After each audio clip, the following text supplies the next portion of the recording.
So we're going to do our best to stay on track, make sure we reach all of our business today, and thank you all for those of you who are coming tonight as well.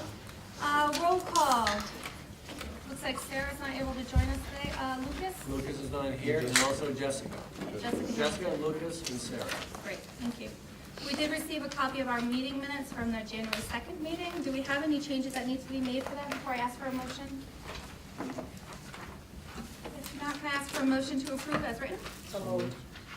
Second. Great. All those in favor? Are there any abstentions? Scott. We do have a couple of adjustments to the agenda. First, we're going to take our board picture before we invite the public up for comments so that our lovely photographer can head home to his family this evening. We are also going to change the order. Under section 12, we're going to be moving C before D. So we'll be talking about policy adherence and actual steps before we talk about social media. So with that said, I'll ask the board members to get up and go over there and put a smile on our faces. And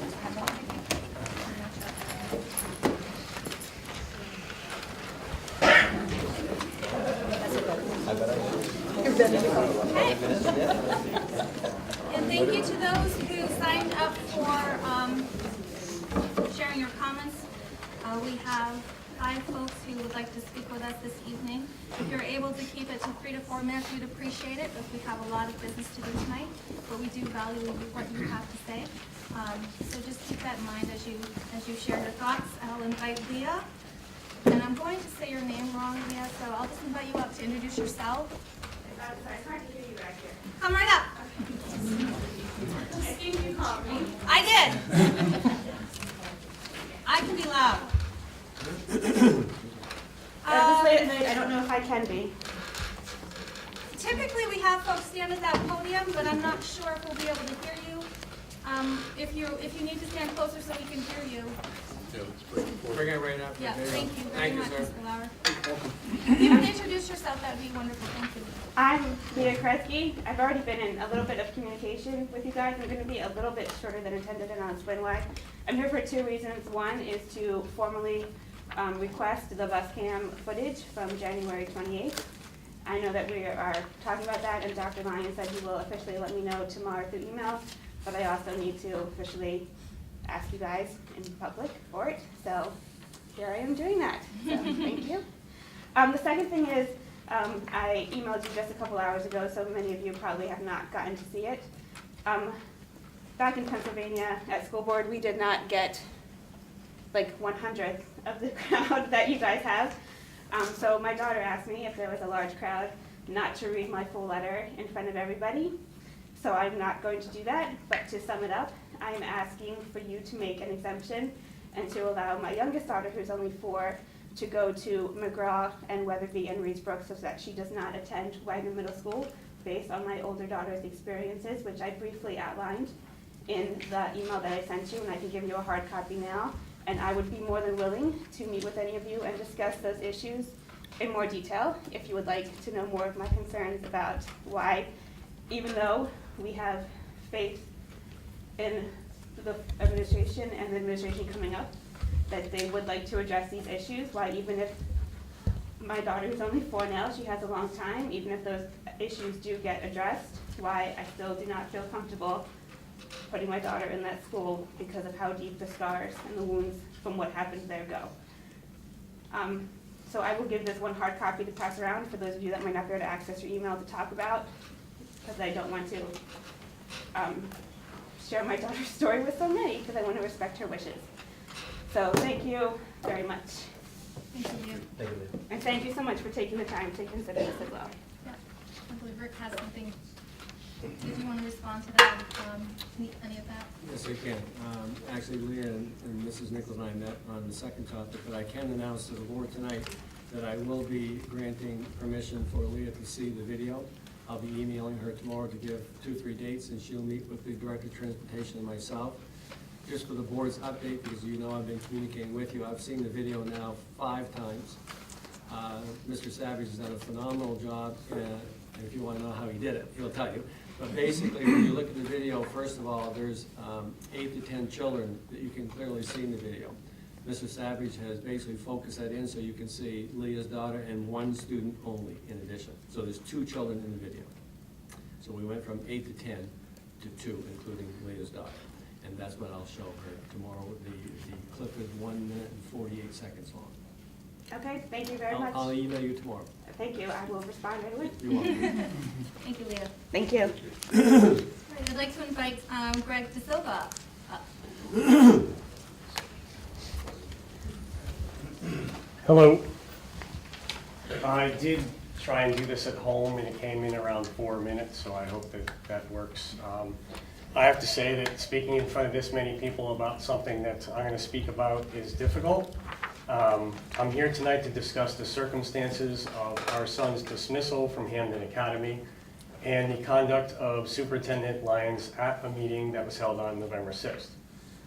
It's a little awkward for me considering I'm a sub at Reedsbrook, and Mr. Lyons has some degree of authority over me in that regard. Our son is 20 years old, is classified as high-functioning autistic, is in the life skills program at Hampden Academy, and is in school via an age requirement waiver granted by the Commissioner of Education of the state of Maine. Mr. Tracy, the principal of the school, summoned my wife and I to a meeting on November 1st of last year. He promptly informed us that Kyle, sorry, I was not supposed to say his name, our son was no longer allowed to attend Hampden Academy at the end of that school day. Mr. Tracy maintained that the school was disassociating, was the term, itself from Kyle because the district did not feel he was benefiting from the schooling. During the meeting, we could sense Mr. Tracy's struggle, sorry, I have a dry throat, with this matter, and he conveyed that to us. He handled a difficult situation admirably, and we have no concerns with his conduct at any point. On November 6th, we met with Mr. Lyons, Mr. Tracy, and Lynn Wells. We were present, so was our son. The general consensus was that our son was 20, did not have to be in school, and had not followed the plan that would ensure his success at Hampden Academy. No plan was ever written and submitted to us or ever given to us verbally. When pressed, no one could give us a better answer than the notion that he wasn't doing as well as they thought he would be doing in school. We simply do not understand how the superintendent can dismiss a student with no specific instance of wrongdoing on his or her part and no warning of potential for dismissal.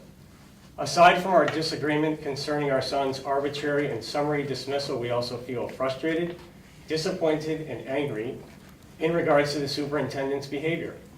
All 3 of the district's representatives sided with the district's position, but 2 did so in a professional manner befitting the occasion.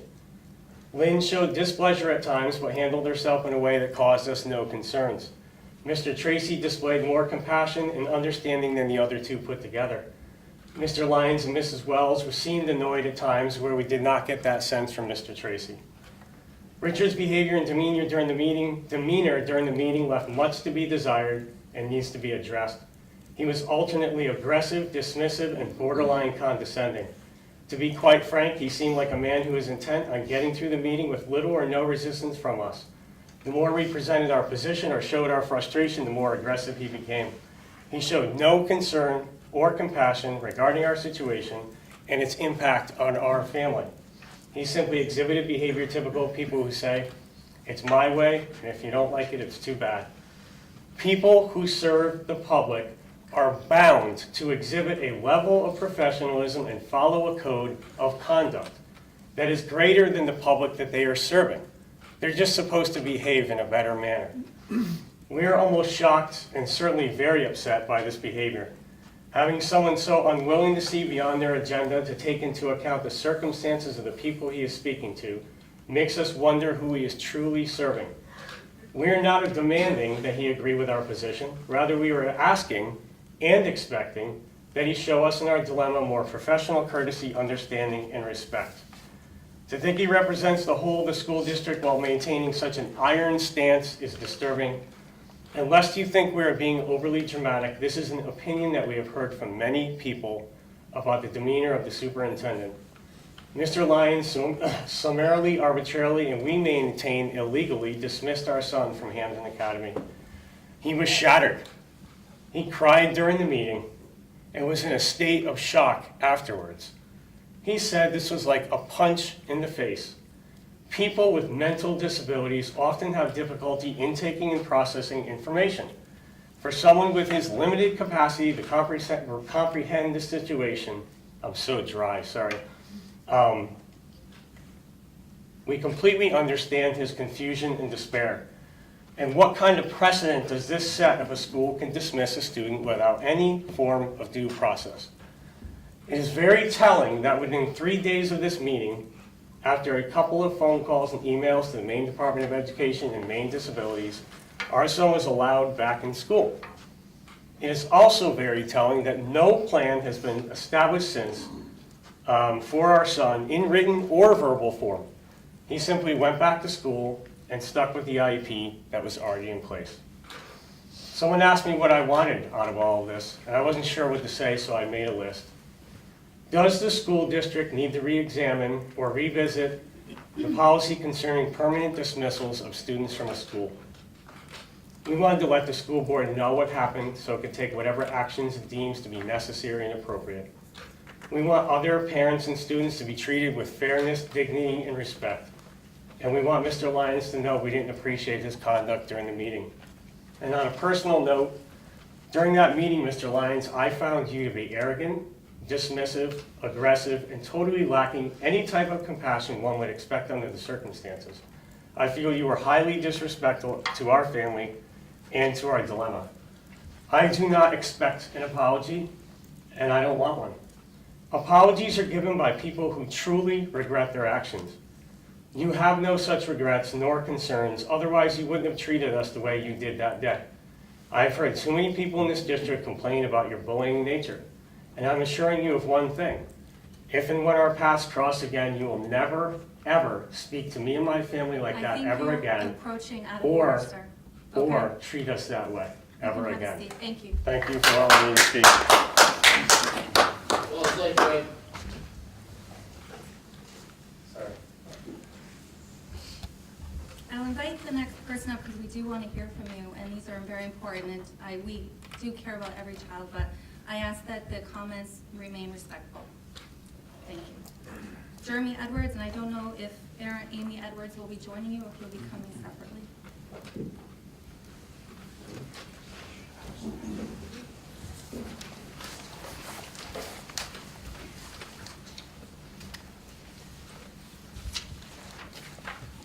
First off, let me say thank you for allowing us to speak at your meeting today. Amy and I are both parents of 3 lovely kids in RSU 22, one here at Hampden, 2 at Wagner Middle School. There's a lot of issues that we see at Wagner Middle School, and Amy and I are trying to affect change in a positive manner at that school. We've had many discussions with the faculty and the administration, as well as other parents, and we feel like we've hit a wall. We're not really sure where else to go and what else to do. So we find ourselves here before you today, and not being familiar with policy or procedure, I prepared a statement that I'd like to read to you. If I may, I'll begin. We are longtime parents of Wagner Middle School. 5 years ago, we moved our oldest son out of Wagner because of constant physical, mental, and emotional bullying issues. With constant meetings at the school with no resolutions, we felt it best for our child to be removed from Wagner prior to his 8th grade year. Today, we have a 6th grader and a 7th grader at Wagner, and we don't feel that much has changed. This year, my daughter was a victim of a sexual assault. This, in our opinion, was not handled initially with the seriousness and the swift nature that it demanded. We were simply told that it would be handled. The following day, she was assaulted again by the same student. Again, we were told it would be handled. By the 3rd assault by the same student, we decided that we would go into the school and address the principal directly. Again, for the 3rd time. We informed him that this was his last opportunity to correctly handle this situation. For if it happened a 4th time, we would be we're required to seek the advice of the sheriffs and our local attorney and hold the child and the school board, or the school, RSU 22, accountable to the fullest extent of the law. Then, and only then, were these assaults taken seriously and finally stopped. Shortly after this, our daughter was exposed to inappropriate discussions on sexual orientation and gender identification, which was taught by a guest speaker in their guidance class, whose continued discussions talked about explicit details of how individuals have sexual relations. Not only do we feel that this was wildly inappropriate for our daughter's age, but you can imagine how uncomfortable this made her feel after being sexually assaulted in that very same school. We had a meeting with a principal, along with another parent, who let us know that the guidance counselor had informed him that the guest speaker was out of line. We were assured that the guest speaker would be spoken to and this would not happen again. Unfortunately, it did happen again. That same very day we met with the principal, the guest speaker had returned, and again was graphic and inappropriate with fifth graders. This led to another phone call to the principal and to the guidance counselor. We were told the speaker would never be allowed to return back to Wagner School. But as history has shown us before, what we are told will not happen at Wagner School often does. We now feel that we have to email the guidance to get our daughter's lessons plans in advance to ensure our daughter's curriculum is appropriate.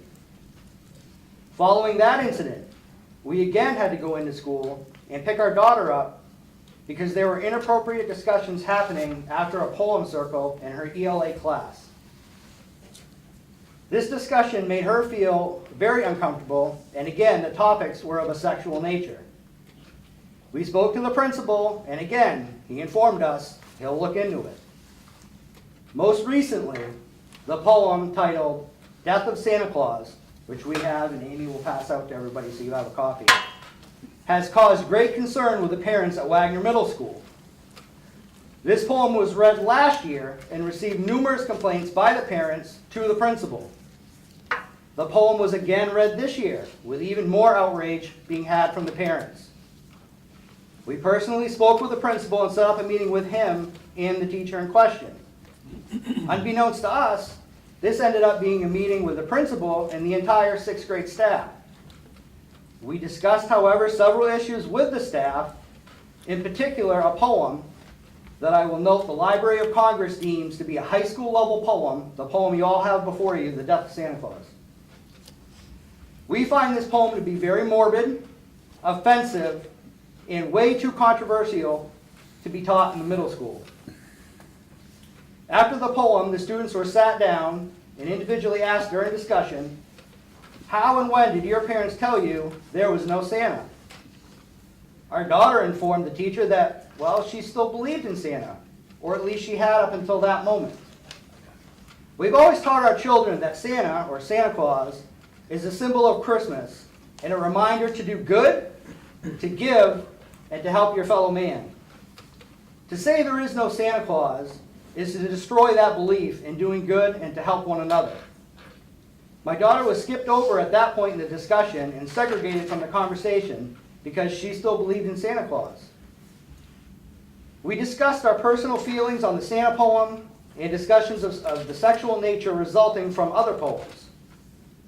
We communicated that we would prefer, as parents, to be the ones to teach our children about controversial topics such as religion, sexual orientation, and other topics deemed to be controversial and political. We stated that we don't think it's appropriate for teachers to push their personal, religious, or political views upon our children. We were informed by that particular teacher that she felt she had the right to do exactly that. We ended that meeting with no hope that anything would change or anybody would be held accountable. We took to social media to express our deep concerns with this poem, the ensuing discussions, and the lack of response from the staff. Soon after our post went viral, we heard from many upset parents who are or who have been in similar situations. We feel the principal, realizing the outrage soon after that, held a meeting with parents and teachers in an effort to subdue tension and to bring forth any issues and concerns. The common theme of that meeting was that parents did not feel comfortable that our principal had a firm grasp on his school, that he does not hold his staff accountable, and probably most importantly, he does not follow through on his promises. There was a deep concern also that some of the staff are, as I said, pushing their personal, political, and religious ideals on our children and are not steering clear of controversial topics. During this meeting, the principal publicly stated that that poem you all have before you was indeed morbid, inappropriate, and undefendable, and it would not be read again at Wagner Middle School. Immediately following that meeting, I spoke to him. I thanked him for condemning that poem, and I asked for an apology letter from him and the teacher in question for putting my daughter and my wife through this tragic ordeal, to which he again apologized to me and stated he would make sure I had those letters. 10 days later, I ran into him. I asked him about the letters. He again apologized and said that he will get me those. To date, I still have not received any letter from our principal or that teacher. In conclusion, I am very concerned with his ability to appropriately deal with unruly children, as we've seen in the past, to hold his staff accountable for their actions, follow through on his promises, and most importantly, his ability to ensure that our children receive a safe and superior education while at Wagner Middle School. Unfortunately, he has proven to me time and time again, over and over again, his lack of urgency and his inability to produce a simple apology letter. Thank you very much.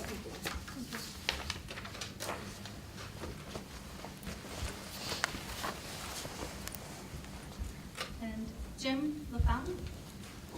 I'm sure I probably pronounced that wrong. I'm sorry if I It's did. LaFontaine. That's fine. Please introduce yourself to, it's, I'm Jim LaFontaine. oh, much prettier when you say it. Thank you. Okay, so I don't have anything written, prepared. I just need to let you know that I'm pretty disappointed in what's been happening at Hampden Academy as far as special services for my children is concerned. I have two that are on the higher spectrum of autism. They've been coming here since their freshman year. And when they came in, my biggest concern was their reading more so than anything. They do have some problems with math and other things, but their reading.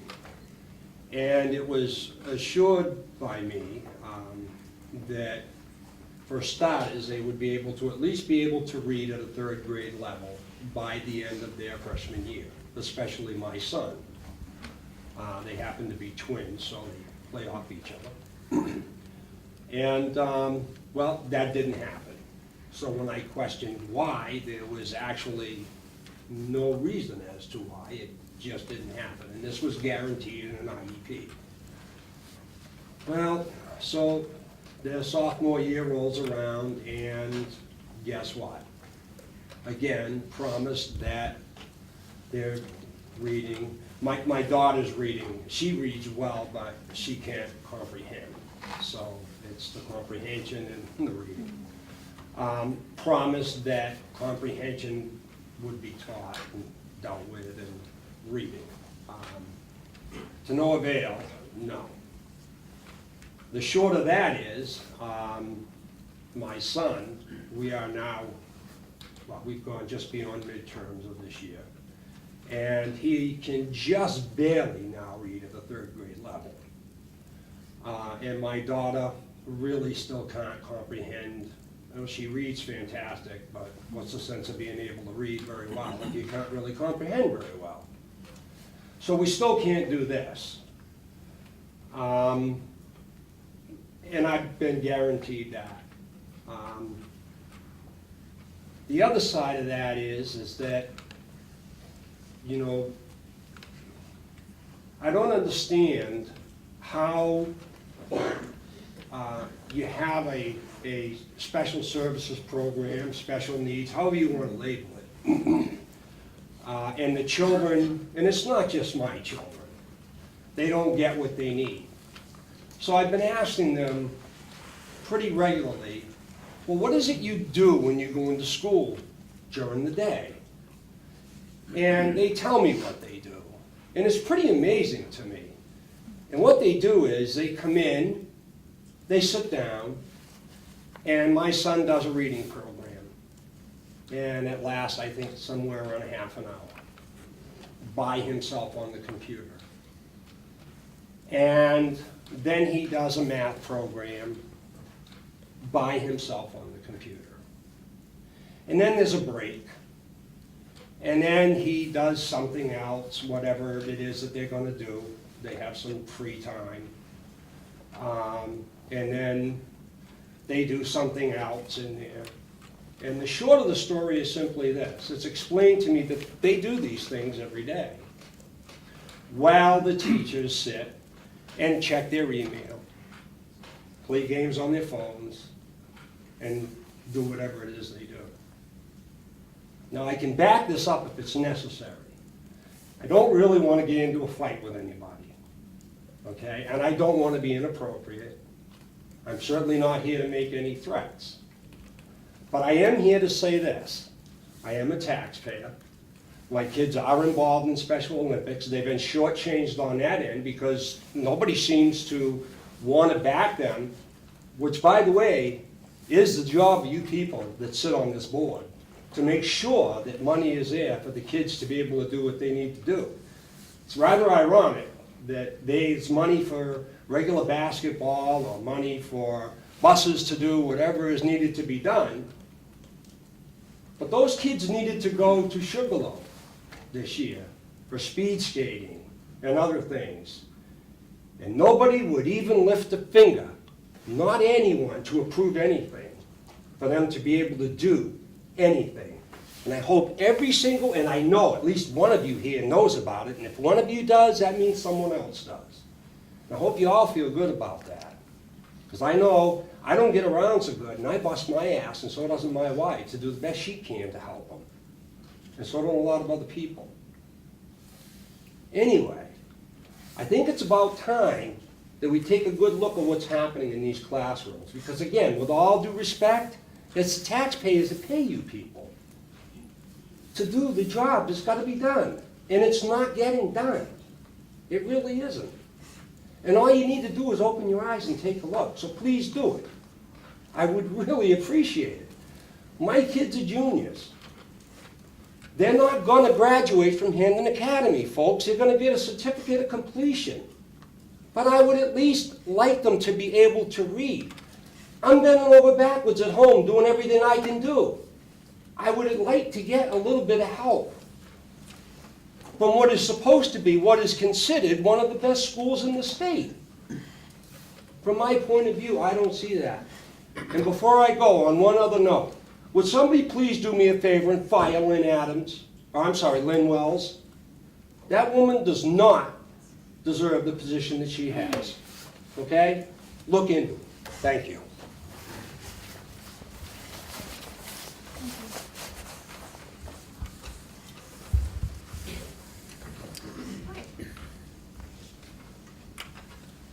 We will move right into the business of the evening. We have a lot of things to cover tonight. Some of the topics mentioned in comments will be discussed later, so I welcome you all to stick around if you'd like to hear that. We'll move right into personnel. Under personnel, I have no resignations, excuse me, to report.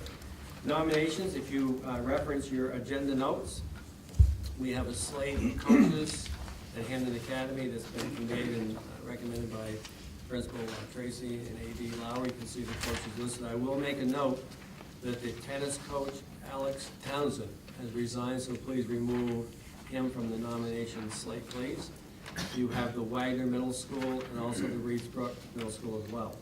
And if you reference your agenda notes on a singular, I do have the recommendation for our boys soccer coach here at Hampden Academy, Paul Wellman. You can see his portfolio there as well. So we have the slate that you can see in the two exhibits and the one singular with respect to the boys soccer coach.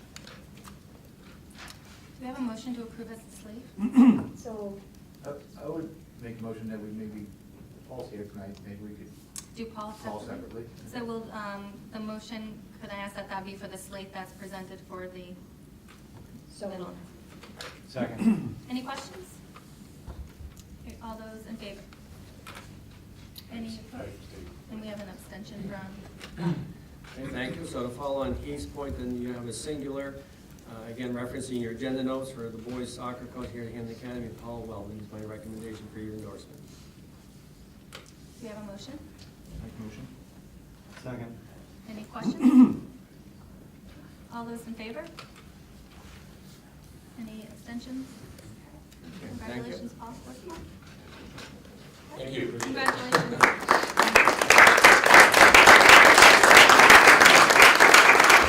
I have one faculty nomination, again, if I can draw your attention to your agenda notes, at the Reedsboro Middle School, grade 6 English Language Arts.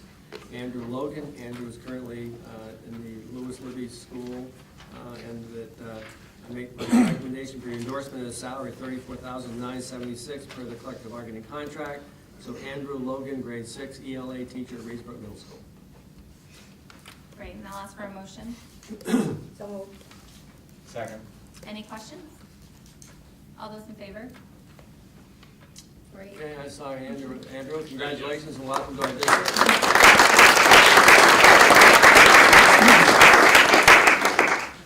Okay, that's all we have for personnel. So under the superintendent's report, reading the essential behaviors and outcomes proclamation this evening is John. Education enables all students to learn the skills, acquire the knowledge, and develop the attitudes necessary for them to reach their potential as citizens to meet the challenges of a changing global society. We believe that all citizens in our community share the responsibility to educate our children and themselves. Our schools, our community support systems, and should welcome and encourage all members of our communities to participate, and our schools will have a supportive and empowering atmosphere for all students and community members. Thank you, John. Item B, presentation of Weatherby School designation. So I would welcome Kelly O'Brien and Principal Sear to come forward and go over the great news that we have received as it pertains to Weatherby Elementary School. You have an exhibit before you as well. So, and Kelly?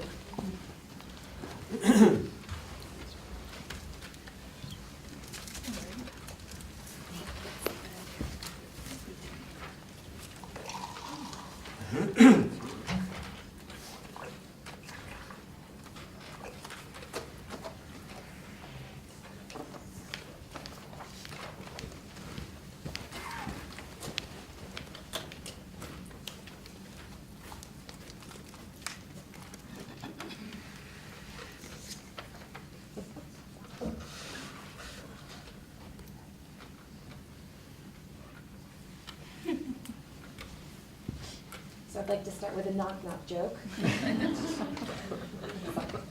We'll get this right in just a second. Yay! Okay, wonderful.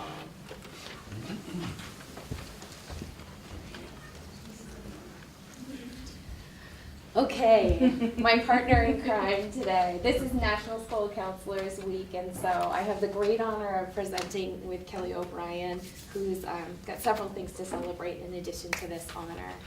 But before we begin, we just want to give a shout out to all of the school counselors in the district who do such phenomenal work. And so with that, we want to talk to you a little bit about a great achievement, our new ramp designation. Jen and I are really excited and honored to let you know that Weatherby has recently been honored as a recognized ASCA model program. This is an award that's given to school counseling programs across the nation who are deemed to be comprehensive, complete, work with data, etc. So it usually takes about 3 to 5 years to go through the process. Weatherby was lucky because it's taken us about 2.5 years and we got it on the first try. There used to be 2 other schools in Maine that had this designation. They're both in Westbrook. They both got their designation in 2008. Right now, Weatherby is the only school in Maine and the 3rd school ever to have this designation. We're really excited. We'll have it for 5 years, and then we'll need to do the re-ramp process. There are 6 other ramp schools in New England, and there are some states that have a lot of ramp schools. For example, Indiana has 82 ramp schools. This is probably attributed to a big push statewide to have ramps as part of the program. This is a map of the ramp schools in the United States last year. As you can see, Maine is blue, meaning that we did not have any ramp schools. I'm happy to announce that we are red now. So we do have a ramp school. The ramp application is based on 12 components. They're listed here. You can see that some of these components are easier than others. For example, number 1 and number 2 are just having a school counseling mission statement and school counseling vision statement. Others are quite intensive and much more difficult. If you look at number 8 and 9, those are the core curriculum action plans, results reports, and number 11, the closing the gap results report. So, one huge asset of doing the ramp process is getting feedback by experts in the field. So Jen and I are going over the feedback that we've received. We have had a lot of strengths in our application. The ramp program sees that Weatherby uses perception data, like LOCs, process data very well. The ramp process commented that Weatherby has principal protection, which means that administration at RSU 22 allows school counselors to do the job that they do. Their use of the advisory council, we actually got the top score on our advisory council. That's probably based on the amount of different voices that we had as part of the council. And also our use of restorative justice was a huge asset on our application. What's an LOC? I'm sorry. Level of concern, and so this is something we're really proud of at Weatherby because we're not only looking at students' academic progress, but their attendance, which we know from recent state reporting is so key, as well as how they're doing socially and emotionally. And so looking at that holistic 360 view, our teachers assess their groups and create interventions, and so we were able to use that data in correlation with this process. And that was part of how we're trying to narrow the gap, to make sure that students are ready. So we're really proud of that. The ramp process also showed us 3 challenges that we have at Weatherby. One was our use of outcome data. An example of that would be behavior referrals, absences, or it could also be standardized test results. They recommended that we have fewer learning objectives per lesson. That's just for the school counseling program, just because they wanted to allow teaching to complete mastery as opposed to bouncing on several learning targets throughout a lesson. Weatherby now stands in a leadership position for the rest of the state of Maine. I know several other schools are going to be submitting their ramp applications next fall.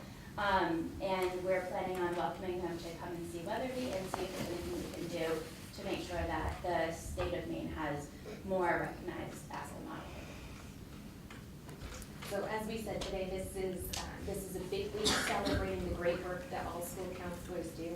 And I also want to celebrate Kelly's great work because the ramp process was not only indicative of our school's great efforts, but she was a great champion, and I want to commend her. Kelly is the school counselor of the year. She was just in Washington, D.C. I'm calling her Miss May. Does she not look gorgeous? Right? And so she was there talking. We were just in the Ed committee talking about ACEs, and she was having those conversations with Senator King and Senator Collins and the importance of taking care of our youth and our future. And, the work that people are doing on the ground is so paramount to our communities. And so we're so proud to have her a representative of our school, our community, and our state now, because she really is a recognized leader. And then tomorrow, Regan and I hit the road. We're going down to the Hall of Flags down in Augusta, where she'll be celebrated for the state of Maine. And we're so incredibly proud of her great work and her ability to lead us and really raise the bar. And so I'm so appreciative of that. So kudos to Kelly.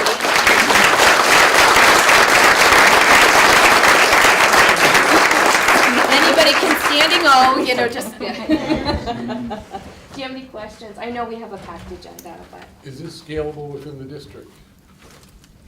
Can it be spread throughout the district? Well, that's a great question. Like, could other schools get a ramp designation? Well, I think that Kelly is also, she leads the school counselors, and so this is part of the discussion, and, absolutely. And we're really, really proud of that, and, that she is one of many great leaders, so. That's my opinion. We on for that? Yeah. I had the privilege of sitting down with Kelly and going through the application so she could show me what it was we were doing, and the amount of work that went into this is tremendous. The data collection, the thought and theory behind it, and I really appreciated that. And I think Kelly would be willing to give more information about this to anybody on the board, because it's just very impressive and made me very proud to learn more. It's worth it. I'm very interested in restorative interventions, so I want to compliment you on taking the leadership and bringing that to our district. Thank you, ladies, very much. Congratulations. Nice job.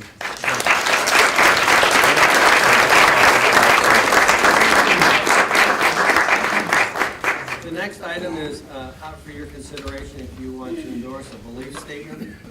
As I indicated in my agenda notes, this has been some contemplation I've given since Mary Ann's been on the board, and Mary Ann and I talked about this, so she is knowledgeable of my background as to bringing this to for your awareness tonight and consideration. It pertains to the policy question in searching the students, and specifically F on the last page that does align with Mary Ann asking the question at the board meeting. So for your consideration, I've come up with a belief statement for the audience benefit. I'll read it, it's very brief. The Board of Directors believes the Superintendent of Schools is obligated to inform the board within 24 hours if Regulation JIH-R Section F3, questioning searches of students, is ever activated by law enforcement officers. And I'm pretty confident, based on Dr. Livatore's question he asked me at the last meeting, over my 27.5 years, I don't ever recall this being requested. I'm pretty confident that 0 is 0. So this is for your consideration if you want to endorse that, and then direct the superintendent as I prescribed here. And I would ask for your consideration and endorsement, and if not, then we can continue to move on. I just have a question. Can I ask a question? Yes. Why a belief statement, not a policy? Well, I mean, we have the policy here. Right. So basically, I'm saying that if the policy is activated, we have a belief in it. Yeah, okay. I mean, I guess you could have a resolution, you could have a policy. I'm not sure about a policy though, Amanda. I think what I'm trying to do is trying to give credence to the policy, to basically say, given the severity or the magnitude of this, board members out of our 550 policies that we have, this is the one that you want to know immediately that has been requested.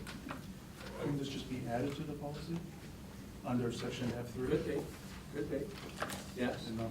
Yeah, I mean, this is just a Rick Lyons thought, it's not magical. So No, and I'm saying underneath, not the policy necessarily, but the regulation. you could, yes, you could, yes, I just wanted to make the point that it was actually it's the regulation. It's a regulation, For the yeah. policy. So I'm looking at Joe as our chair of the policy committee. Joe, how does that align with your thinking about how maybe integrating into the regulation?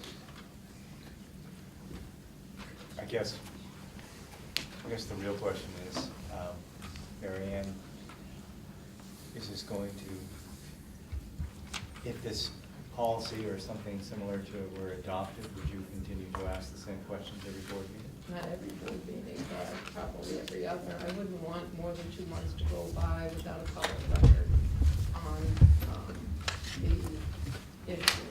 And I can explain that a little further if you're interested in that and why this is of a concern to me. I sent you all emails that I thought was pretty explanatory. But for me, it's an issue of the fine line between safety, which is what searches and questioning is all about, ensuring that students in our school are safe. And for me, there's a fine line between that, safety, and control.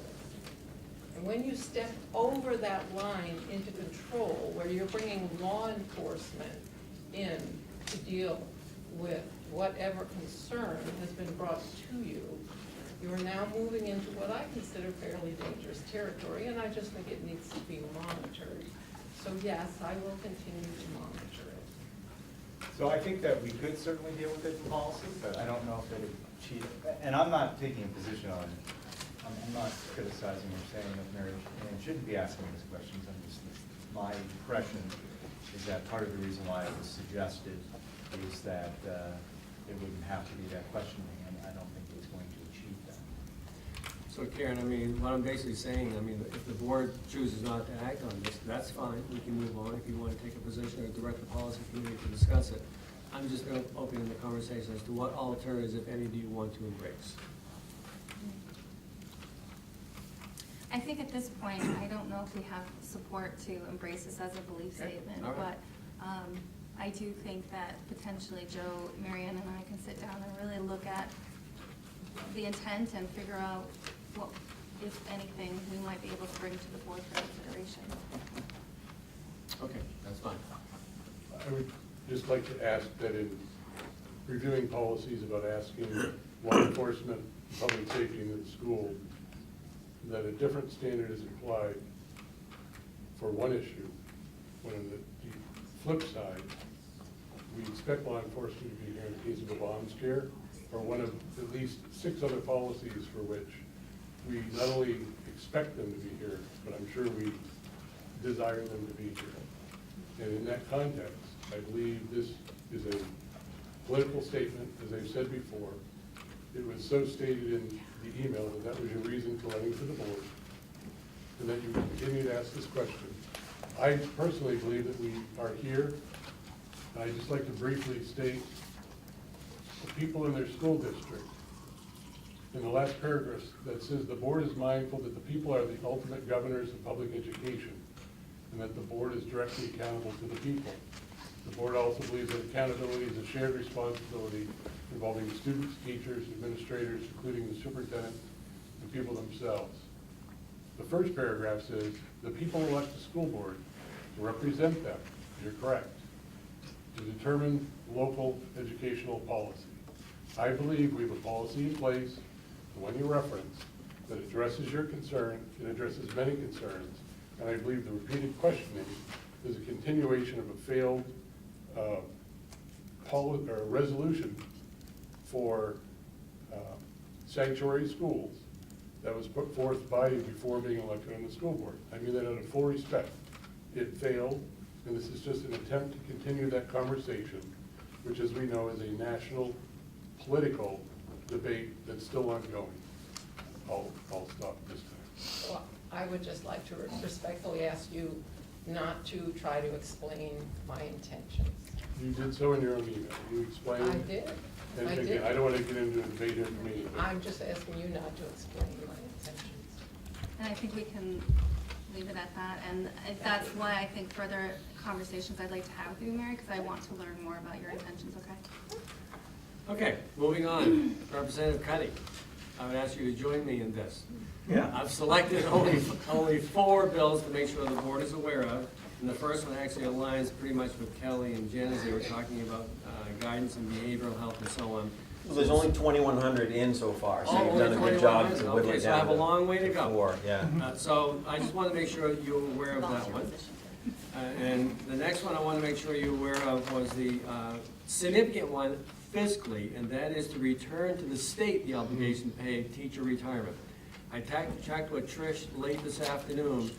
We currently put in about $425,000, approximately, $425,000 of monies in our budget to pay teacher retirement. 3 years ago, that did not exist. So that shows you the magnitude of this. $425,000 would be taken off the table as far as a local obligation if this went back to the state level. Very costly for us. And I would point out that Yes. that bill is, Representative Stearns, who put that in, is a former superintendent. Yes, he is. And it's if you look at the list of sponsors and co-sponsors, it's bipartisan. It has the Democratic president of the Senate and then a lot of good Republicans on it, including David Hagan, I think. As an aside, I didn't put this one on your packet, but as an aside, there's also a bill to increase the contribution of the state for teacher retirement health insurance from 45% to 90%, 5% a year to reach that target. So we'll watch that one. That doesn't have any local costs, but that's one that Jane's acknowledging that she's watching very closely. The next one is relating to teacher evaluation. If you look at the summary, this bill clarifies the use of student learning and growth data to inform instructions included as part of the multiple measure of effective education evaluations. The bill also requires the Department of Education to adopt a rule by 2020. So we'll watch that one very closely because that may have an impact on the evaluation system for our classroom teachers. And then the one you've heard me say many times before, we refer to as SRRF, School Revolving Education Funds. They're looking to put $25 million into that, and we hope they do at least $25 million, if not more. Regan and I have had to reschedule the meeting with Scott Brown. We're going down the last week of this month to talk to Scott about SRRF, among other things. And then I know you probably saw the one where there's a bill about obscene materials in schools and so on. So Scott said it's 2,100. We're going to be talking about this a lot. Scott, did you want to add anything that you might want to brief your colleagues on? No, everything is just getting underway. A lot of the bills haven't even been printed yet. They're just a title, and honestly, you have no idea what it's going to be from the title. Okay. So on a monthly basis, I'll try to select ones that I have. If for some reason you have an interest in a particular bill, send me an email. I can put it on the agenda so we can cover that. So if you're following that closely. Oh, I also noticed there's a bill to make it illegal to possess, like a vape pen or that type of smoking material. Yes, as a matter of fact, let me make a comment because Tony and I were talking informally. The board members, for the audience, the board members have the monthly suspension list. You're going to see a large number of students that were suspended this month for vaping. And in fact, Mr. Raymond and I met with two students today and parents to talk about that theme. And you've heard me use the word epidemic before. This is a very serious problem, not only akin to Hampden Academy, but children, whether they're in public schools or whatever. And I hope that you as parents who have young children, and again, Mr. Raymond, I'm picking on him a little bit today, he has two young girls, you would need to be very cognizant of this. It's a very significant issue. Okay, the next item, town manager meeting. I just want to inform you that we are meeting with our town managers on February 13th. We are formulating an agenda, and we'll report back to you the composition of that agenda in our March meeting. Okay, Sarah, what do you have to share with us? So I'd just like to mention that I recently attended a technology meeting at this school. Unfortunately, I couldn't make the one that was this past Monday, but it's about the possibility of getting new technology for students next year, considering the Chromebooks. And I'm very interested in this endeavor just because students really rely on this technology to improve their education, to pursue different creative outlets. And I know that we haven't arrived at a finite decision, just talking about it. That's very interesting. So if you have any questions, I'd love to talk about what the students' perspective on that is. But what is the preferred technology? For students, definitely Apple. But you really have to consider the budget that we have and the possibilities of different technology having the same capabilities as Apple products. Generally, I think it's more of an artistic approach to things, like iMovie, GarageBand, different things like that these Chromebooks don't offer. But I'm very grateful to the tech department for helping us with that. As we proceed with the budget, Mr. Savage has already talked to Rita and myself, so that will actually come to light as we begin to formulate and present the budget to the budget committee. Anything else, Sarah? No, that's it. Okay, thank you. Regan? Excuse me.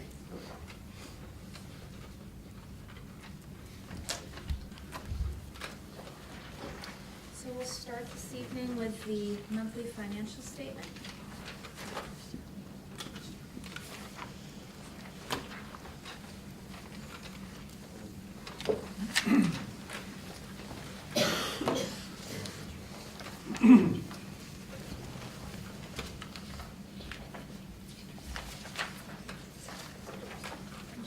take a moment to have this projected for our audience as well. Quick follow-up question on the suspension list. I see that it's essentially on this report limited to grades 9 through 12. I understand, and I don't recall in the past having seen any vaping issues or suspensions for the middle school grades, and I know that the topic of vaping is actually being presented in Wagner at one of the next parent-teacher meetings. Is that something that we should, I know as a board, we just were presented with the demonstration by our SRO 3 months ago? Yeah. And I've never seen that before, so I can only imagine that other parents are equally in the dark and might want to know what's really going on in the schools, or what to look for, or ask their kids, or be aware. Right. That's something that we have an online. There we go. So thank you for bringing that up. It's a good segue. Yeah. I know. Woo. I'm Brittany Lehman. I'm the Health and Wellness Coordinator. I'm also a nurse, and I decided to dress really nursey today when I was at McGraw. We are doing a panel discussion during the Wagner parent meeting on the 27th. Myself, Officer Stewart, who's over there, Dr. Glenn Cross, and we have a representative from Bangor Public Health, Roxanne Dubé. She'll be there with some examples so you can kind of see what we're up against right now. It is an epidemic. Yay! What we're looking at right now are 2 curriculum pieces so that we can maybe start doing some integration in our health and PE classes. We're looking at a program called Catch My Breath. It is a Kelly Clarkson song. That's not what this is. Catch My Breath is a scientific, evidence-based, vetted program that Bangor Public Health will do education for our staff on so that we can go into the classroom and teach that. It's using decision-making skills to, say, this is what it can do to my body. It's not like a no, this is bad, which it is, but we want to have the kids maybe be able to make that decision. And then Mr. Raymond and I are talking about another program that'll be used to kind of help our high school kids. They'll have the same kind of education program, but this is a supplement if something occurs. So we are working very hard on that. It's driving me nuts. So And again, that'll be scalable through the whole district. yeah, it will be for middle. It's Everyone's specific facing for the middle. same. Yeah, middle and high school. We don't know what's happening with our young kids. I talked to my own personal 6th grader, and she's like, "What does that mean?" So every kid is different, but it is out there, and it's so easy to access right now. Short note, I blame the FDA because we got this far. We did this with the cigarette smoking a long time ago. We kind of should have seen it coming, but we are working really hard to get this in. It takes a little time, but we'll get there. Brittany. Let me also add maybe an opinion, if I may here. I'm a parent as well. What I find in my meetings with the parents and the students, quite often, the parents had no knowledge of it. No knowledge of it. So put yourself in that parent seat, as we all do every day, right? And it's an eye-opener. Okay, Brittany. So to bring some context to your financial statement, we are 40% remaining in the fiscal year right now, and we are 45% remaining in the staff year, 43% remaining in the student year. So as you recall, some of these articles are best discussed in a context along a 12-month period, others in the 10-month cycle for a school year. So as you can see, having that context, we are on track. We do have 46 to 40% in most of our articles remaining. I will say that as we go through regular instruction and special education instruction, that bodes well for us. We did have the increase in the negotiated agreement for the salaries, and we wanted to pay very close attention to that. We continue to do so, and we feel as though we're progressing well. Other instruction, as your co-curricular and your athletic expenditures are right on track. We have student and staff support, which are our ancillary services, such as nursing, guidance, library, curriculum, as well as we have system administration, which is where the board expenses and the central office expenses lie, school administration, which are our principal offices, Transportation is showing us that we seem to have some area in there where we probably are going to come out of the year as though we've got a bit of additional money. We are at 54%. I think with the spring coming along, we do have some special education transportation that will be coming out of that is new, that we hadn't seen coming, but I do think we'll make it through the year well with that article. And then facilities management, to be at 42% right now in the year. Most of our projects are complete. We do have a couple that we will be doing once school is out between June 15th and the 30th. But other than that, I think it's tracking very well. And then our debt service. Yes. About that transportation. Yeah. Do they do their own audit, like to look at bus routes to see with so many parents doing drop-off, if there's any way to save money or combine? I'm just curious, I know it's off topic, but No, it's is fine. that something they do or is that something we do? We do that in tandem. I get a monthly report and it shows me how many students literally ride every single run. Yep. And so we just had a meeting last month to go over those numbers. So it's and something discuss that's it. looked at? Yes, it is. And then debt service, we will be making the interest payments for Article 10 in May, and so you'll see that close out earlier than the other articles. So overall, it feels like we are well on track. Any questions about that? Okay, we'll roll into the Assistant Superintendent report. I think you should have that in your folders. And I will pull that up for others to do.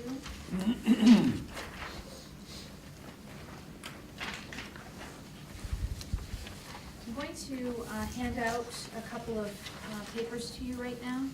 You'll need to have one of each that's coming around. And this, what I'm handing out is related under finance and budget to warrant article transfer.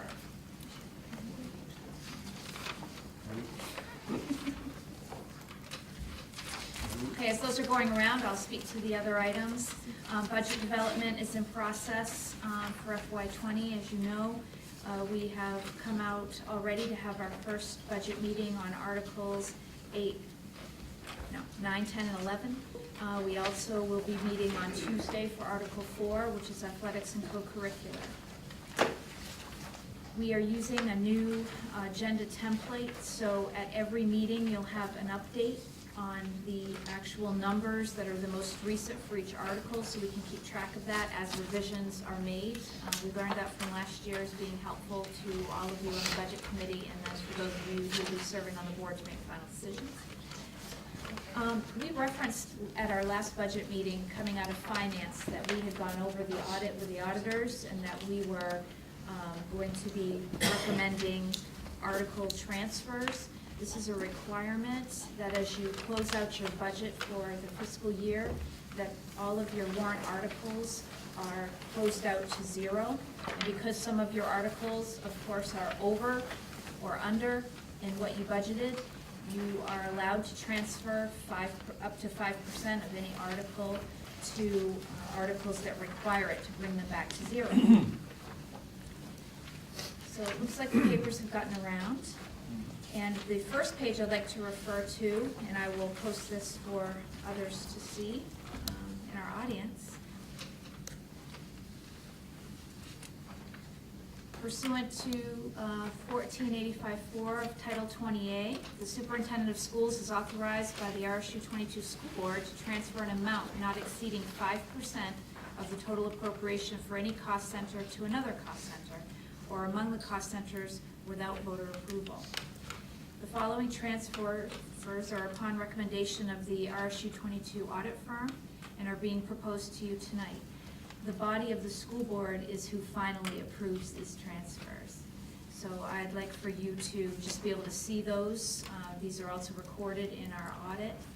We would be transferring from Article 1 less than 1% of Article 1 in the amount of $78,844 and have that distributed to Article 4 in the amount of $19,215. To Article 6, System Administration, in the amount of $15,889.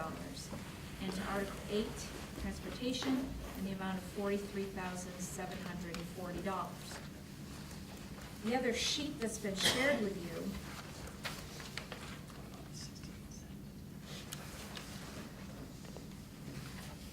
you is showing you line by line how we came out of the year, just as we discuss every month about each of the article lines, and where the transfers were made. And so the second set of information on that sheet shows you what the final line items would be once those transfers are approved. So tonight, what I would appreciate is if we could have an approval of these transfers. The Finance Committee did review these transfers at last month's meeting, and we needed to wait for the final audit to come through. And you will be having the final audit disseminated to you. We do have copies that the Finance Committee will receive on Monday, the 11th. Is somebody willing to make a motion, but please read the transfer amounts so that we can have that captured in the formal motion? Okay.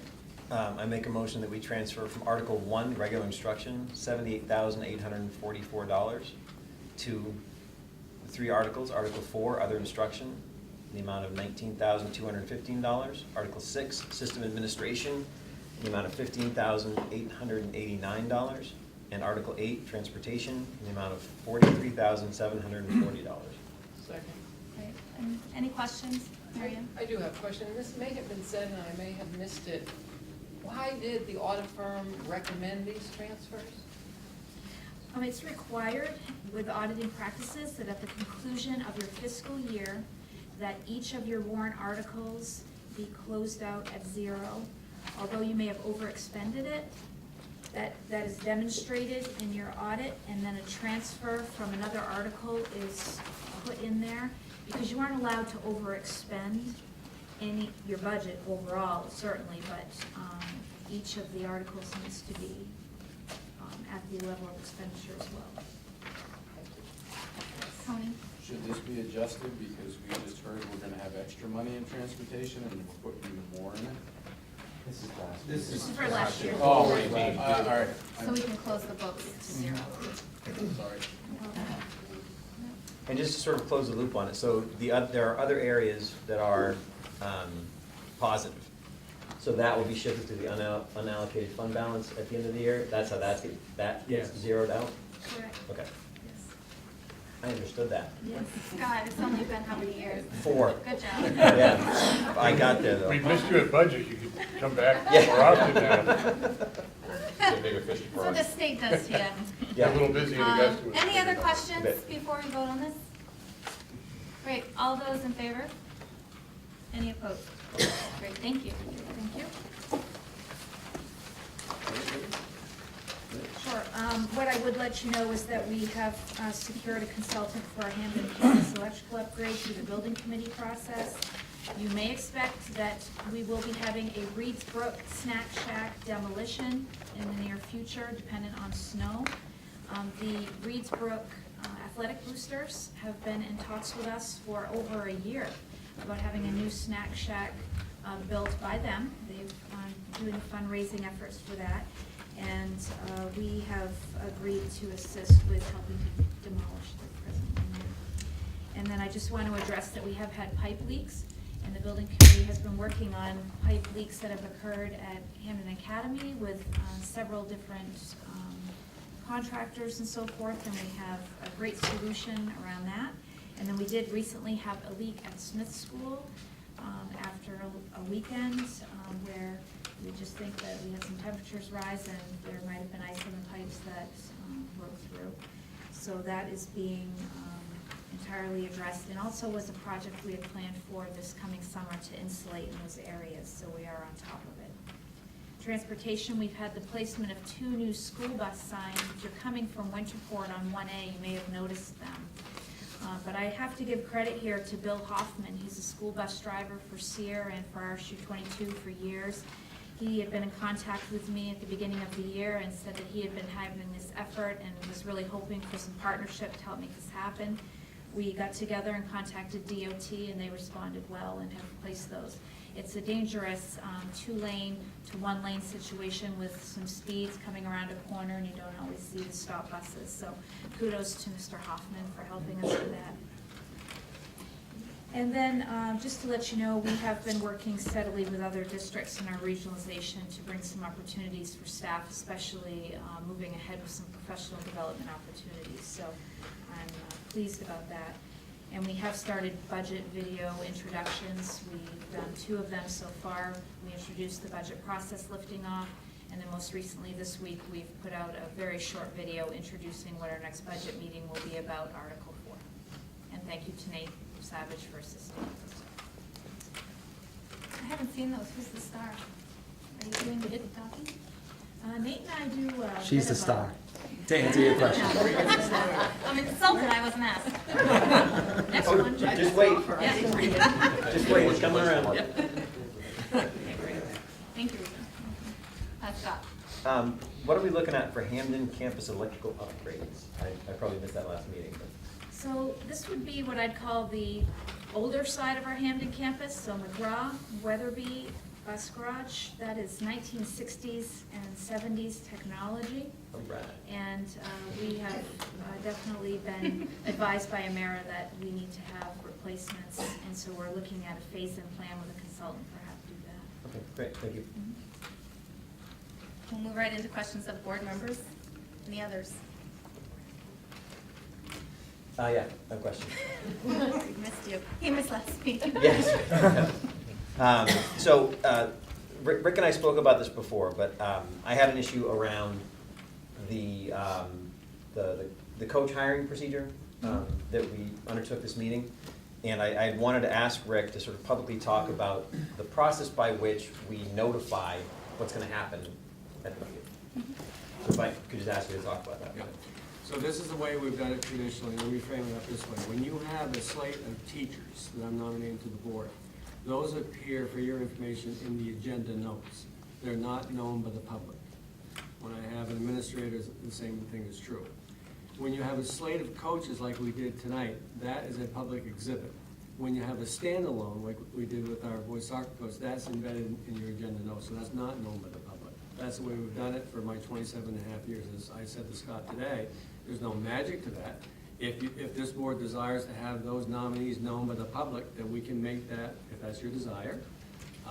So again, it really comes back to the desires of the board. I mentioned to Regan after I talked to Scott, I am familiar with some school districts that actually on their agenda it says, the superintendent recommends Scott Cuddy for grade 6 at Samuel Wagner School. It's right on the agenda. So you might want to give some thought, as Scott and I talked about, do you want to change the past practice we've had whereby those coaches that are in the fall, winter, and spring as a slate, those are an attachment for the public to view. If we have a coach nominee that Fred gives me coming in March, as a standalone, I'll call it, that's in your agenda notes, the public doesn't know that. Teachers, to repeat my point again, if I have 6 teachers to you in June, those are given to you in your agenda notes, the public doesn't know that. So basically, you need to decide what do you want to convey to the public so the public is aware what the superintendent's position is insofar as who I am recommending to the board of directors. So the second part of it for me was that in going through it, the part that was confusing was some coaches were listed and some weren't. So there wasn't consistency across the way. And if there was, so I'd like to have a discussion at some future board meeting, if policy is the right place for it, however it goes, about what are we going to be announcing about what's going to happen at the next meeting. Would it be more of a community relations component? Because I don't really know if there's a policy that guides that. I don't know if it's a policy. I'd call it maybe a protocol or what you're directing the superintendent as far as to do the procedure. What's the procedure you desire? I mean, let's make it simple.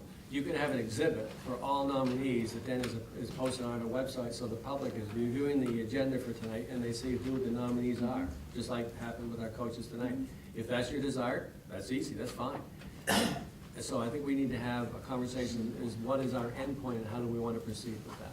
Can I ask a question? Scott, what do you mean some of the coaches were not listed?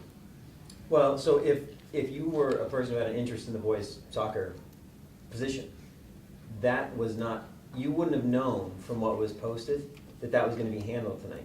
If you were interested in the spring coaches, that was all there. Correct. So I would have a reasonable understanding that, okay, here are the people who are gonna be handled tonight.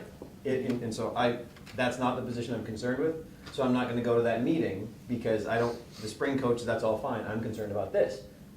And then you hear the following week, no, that coach was hired that night. Right. And you think, well, I don't know how I was supposed to know that as a member of the public. We knew it because it was in our agenda notes, which handle personnel matters and other things, and that's why they're private. But for me, what got this triggered for me, got started for me, was that the purpose of posting a meeting, the whole reason that we have state guidelines to say you have to post a meeting with some amount of time, is that the public is supposed to know what's gonna happen, so that if it's something that's important, they can come and make their opinions known. And the more information that the public has, the more they'll know whether or not that's a meeting they need to attend. So I wasn't gonna say that because I don't wanna get into actually the discussion of it now, because we need to set it up and actually have the discussion. Yeah. But the question time, I wanted to get the idea rolling right now. Yeah. And I would be, if you wanna host that in community relations, we're involved with budget communications right now a lot, but I think we could Or at we least. could talk about bringing it to the full board if we want. Rick and I will Yeah, figure it whatever out. I the- think it's definitely a discussion we need to have. I mean, I have. I think Whatever the we're- appropriate place I don't for want to it have is. the conversation either tonight, but. Right. Yeah, I know. But I think the major difference is if you have a coach that may be coaching somewhere else, you don't want that to come out, because he's not technically Or hired teaching, until we hire him. So he may still be, that coach that we approved tonight may have still had a job. I mean, with this instance, his job was here, he was our girls soccer coach, but he may have been a coach somewhere else until we approved him. He may not have told that employer that was leaving. Well, just to play off of that, the gentleman that we hired tonight for our teaching position, he's currently teaching. So that's a good question, is we want to be careful that we don't publicize his person's name when that district he's currently working in doesn't know it. So, Is it, in order to inform the public, can't just the positions themselves that you're going to be nominating for be listed as opposed to the people who are attached? you can do it in multiple ways. I think in April, our next meeting is with the strategic planning session. In April, I think we can put it on the agenda. We have this conversation, you land what your desired composition is, absolutely. That's a great point. It sounds like Heath, Mary Ann, and I will all be on the ad hoc committee. That's great, that's why you don't speak. Right, And exactly. we have that in the minute. But that is, as Scott and I talked today, that's a good question. And I don't have a preference, and we'll discuss that later. Brilliant. Let's do that. Okay. Any other questions of board members? Great, we're gonna go into committee reports, and we're gonna do this efficiently. Finance committee. So it seems like forever, well, it was forever, it was exactly a month ago. We haven't had a meeting since our last meeting. No, but we met January 2nd, was that prior to That our was last prior meeting? to our last meeting. Did we go over these minutes I last? think you gave it without Okay. the minutes. Okay, That that's is good. official. And so, we've gone through that, and the important part here at the end, we just went through the transfers of funds, so. Very good. All right. Budget committee, thank you. And we're all meeting. All right, we'll come back to you. Athletic committee. So the first part of our meeting, you can read that. The first part is just an overview of some of the teams that we've, winter sports, and very successful. Most all of the teams have been very successful this winter. Second item was facility naming, and we intended to get this on the agenda for approval tonight, but the nickname of the stable, we'd like to have approval from the full board before we charge Fred with going forth with that naming.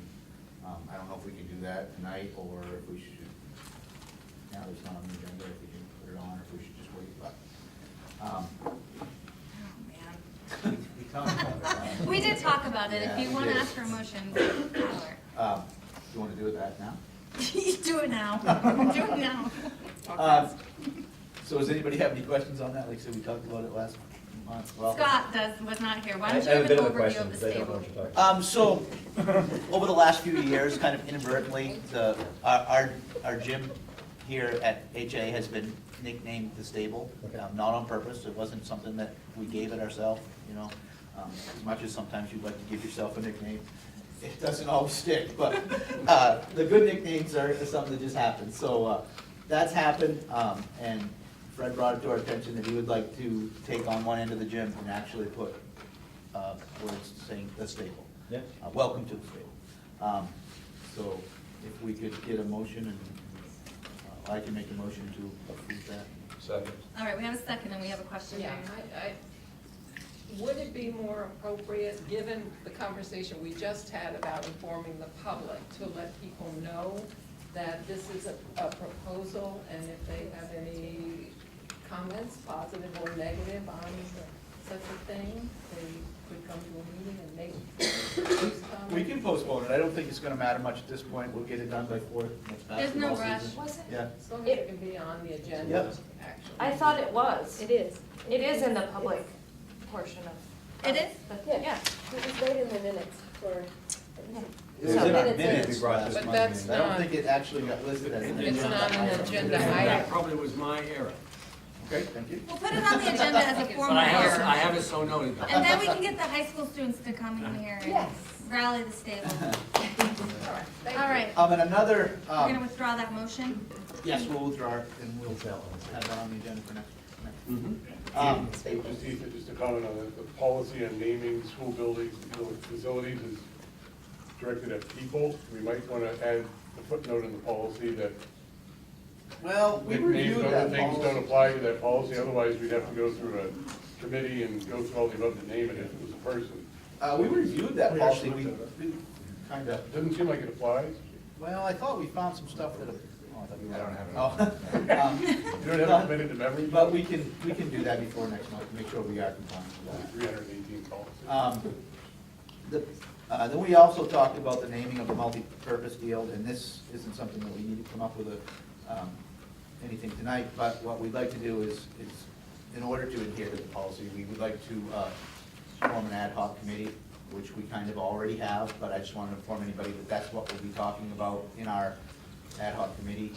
If anybody's interested, what we're thinking at this point would be to name it Alumni Field, and maybe start a process of throwing bricks and other things, but we would like to get that into an actual committee and then start stuff. And remember, you do have the brick policy.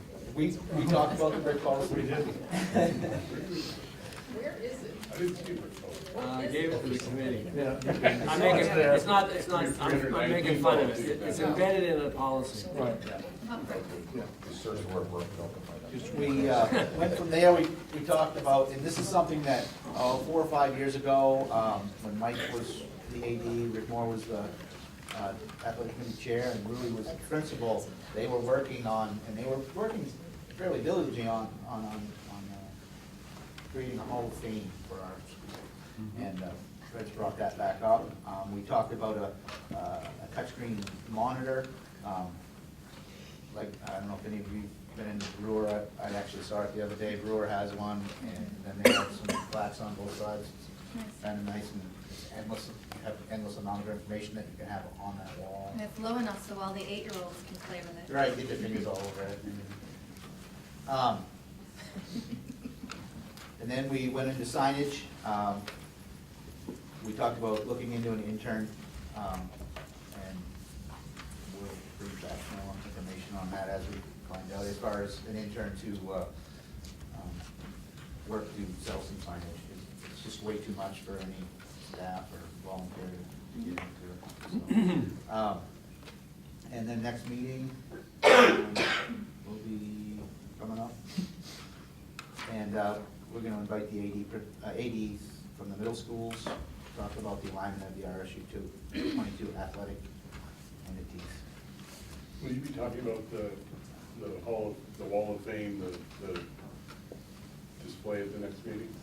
Probably, and that actually has a whole, when they were working on that before, they actually had really good criteria of what, that would actually, at some point, will be a completely different committee, and it actually laid it right out really nice of who would be on that, and that'll be a Hall of Fame. We did the Brewer facility, we also did the Maine Basketball Hall of Fame, and for really low-cost solutions, you can push a lot of info that is always updatable. That was the key, so we can definitely chat.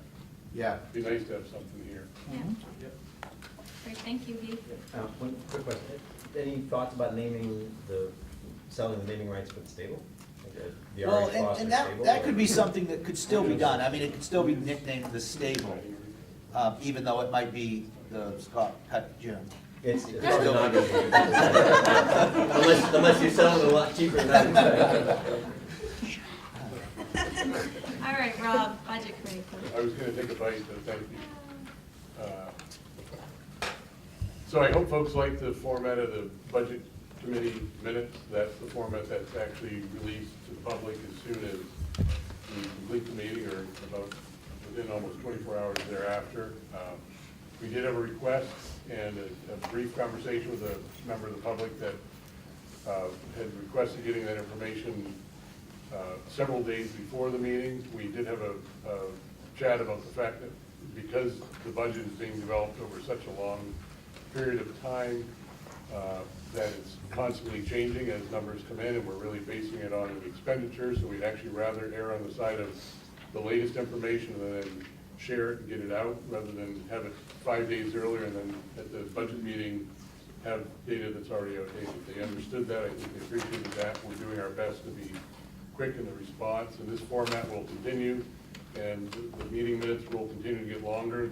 The goal is that this year the budget minutes will serve as not only a record of what happened at the last meeting, but also will keep all of the warrant articles on the list, so that as any updates occur, a bold text will be put below them. So if you missed a meeting, Scott or others, you can just read the last minutes and you'll be able to get right up to speed. And Jane, did you have any comments to add? It seems like, for us that are on the committee, there's so much going on with the changes. There's still a lot of unknowns with the state funding formula.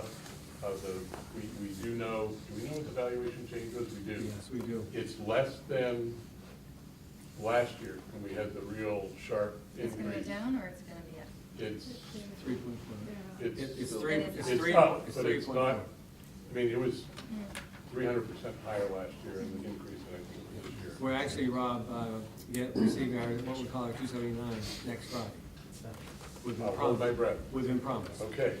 Did you hear that, Representative Kennedy? No, I was not paying attention at all. 279, which is our financial document from the legislature, we're having next Friday in our hands. Okay.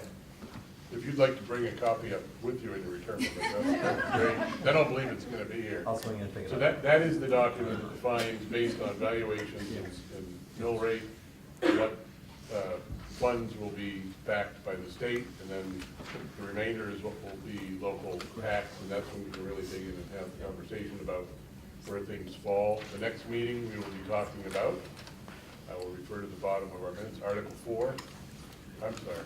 That's right. Yeah, Article 4, February 12th. So just that one article? That's transportation. No. Athletics and co-curricular. So I just want to thank the Budget Committee for putting together such a concise, succinct package. I was actually able to talk with the Winterport Town Manager and used the handouts that you gave, and he was apologized for missing the meeting. He didn't know about it. So I gave him the schedule also, so he will be at the next meeting. And I told, I hope it's okay, Rob, that I told him you are a real wizard with all of this, and that he could be in touch with you. Send him to Regan. Regan, it's a good segue for Regan. Regan is actually having, I guess, listening sessions is a one-way street. It's a communication with each, setting up with each of the town managers well in advance of their budget preparation time, or in the midst of it, I guess, for some of the towns. And we have 2 new town managers, so it's apropos that they're alerted to the fact that we're having a conversation, and Winterport and Hampden. So He did say he already had once a meeting scheduled. And we, again, as I mentioned earlier tonight, we're meeting with them on the 13th next week. That's great. So, well done, and you made it easy for me. It's better every year, so thanks.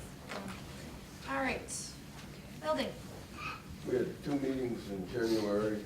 The major topic was the geothermal heat system leak here at Hampden Academy and coming up with a methodology to prevent future leaks.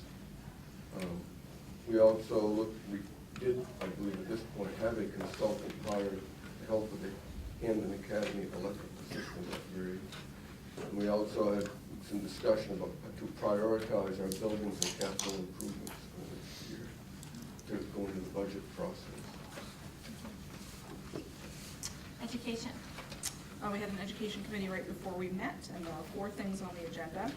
What we spent most of our time talking about was, if you remember last month, I had said that the Every Student Succeeds Act report cards had been publicized earlier in that day, or maybe the day before we met last time. And so we had very high-level information, and we're going to bring, we thought that we'd be bringing more in-depth information to you today. However, it was found that there were so many mistakes in the report card that it has now been pulled back. Nevertheless, we had a nice discussion about preparing ourselves for what that, preparing and comparing ourselves with the information that we do have to other districts. We acknowledge that there are areas that we could improve upon, but the good part in my mind is that there were no surprises, and that our administration and leaders have already put many interventions in place to address our areas of weakness and our opportunities for improvement.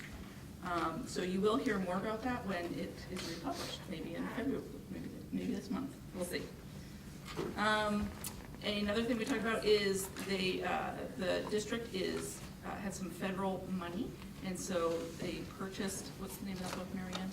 Help for Billy. Help for Billy, and it's about the experience of children who have experienced trauma and how that impacts their ability to learn and what they come to school with. And so there are a number of book study groups that our teachers are participating in each of the schools, which is fantastic. And this is leading up to a professional development day happening on March 8th for multiple districts in the area coming together.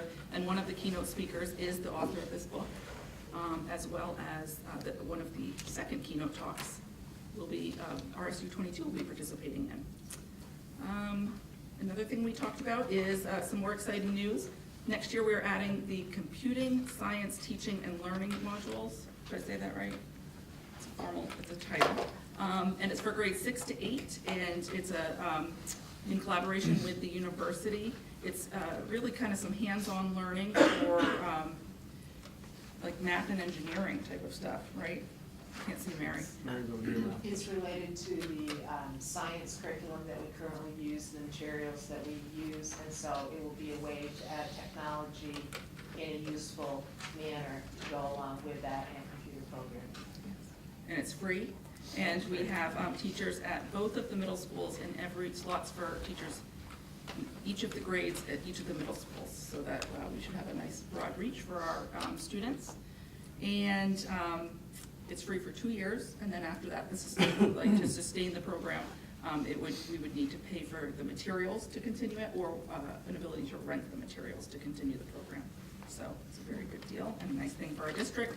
And the last thing is, we just talked about, one of the goals of the education committee is to come up with academic core values to go alongside our district core values.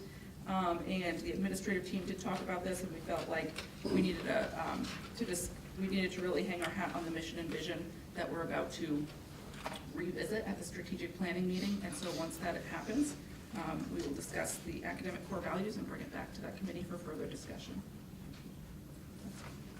Marianne? One thing that I heard that might be of interest to the public is that the Mary shared that the response, what was I want to say? That, Mary, you'll say it better. What's published in Link that you already published in the last issue? So we had test results, for those of you that are out there, we had test results from last year that in the fall, we shared that information through the Link 22 and shared what each school was planning to do based on their test results and how they were going to make some changes or growth or whatever that would pertain specifically to the results that they had at their school. So these report cards that are coming out are really kind of a result of that information. So I'll be putting that in the Link 22 this time too. Thank you. You're welcome. Okay. UTC. We had a meeting in early January, a rather brief meeting, sworn some new members, went over the financial statements, and there was a discussion about the Skills USA competition, which I'll remind everybody, they can attend those, they're very interesting. I think the opening night, I believe, is March 5th, so it's like on March 6th would be the competition. Saturday?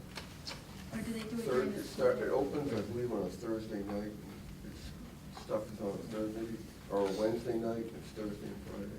I remember our students did exceptionally well last year. Very well, and the UTC does exceptionally well statewide. We do win a number of competitions.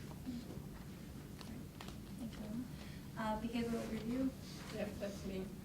Oh, that's right, I forget, we changed it last meeting. I know. So on January 7th, we did meet for a student review, which resulted in a plan of action with a review date of April 8th, 2019. The committee met on the 22nd, and we went over just some questions as a result of, that we had as a result of the January 7th meeting. We went over policy JK, which was the first policy that we're looking at, in order to align the policy with what state statute requires.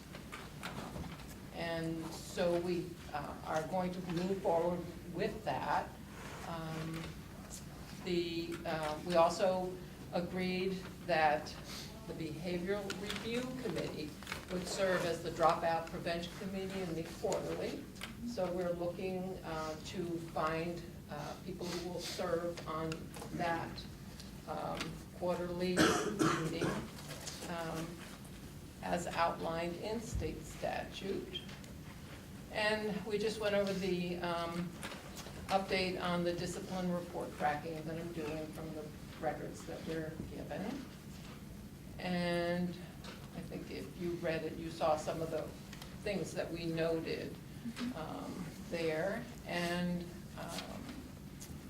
we talked about monitoring absences and bus discipline reports. And we're going to, Cindy Carlisle is going to come and talk to us about data collection that we already do, that's sent to the state, that will give us a good view of that.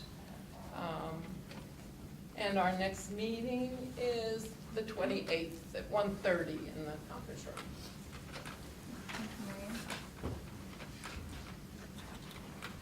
Spruce Board? We have not had a meeting. Wellness Committee?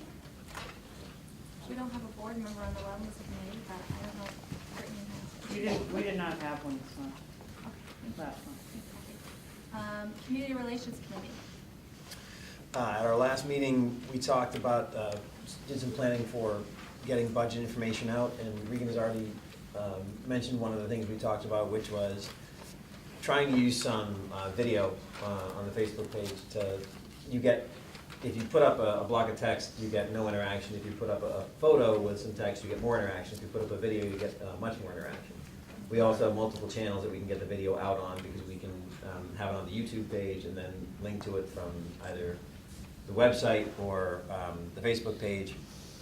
So we developed the first script, and Regan did a couple of different videos with Nate, and then myself and Lester and who else critiqued that? I think Richard Glenn Crossan, as well, and sort of just looked at it and tried to think about what people would be interested in knowing and what people would be interested in watching as well. So that was out, and we're going to continue trying to get those out. We are going to continue using the Link 22 to communicate, because we still have a large portion of our audience that is not on Facebook, that is not watching YouTube. And the information, in terms of a method of getting the information out, Link 22 is really still valuable. We talked about using School Messenger. School Messenger is the tool that we use to send out like when the school's closed, the quick text.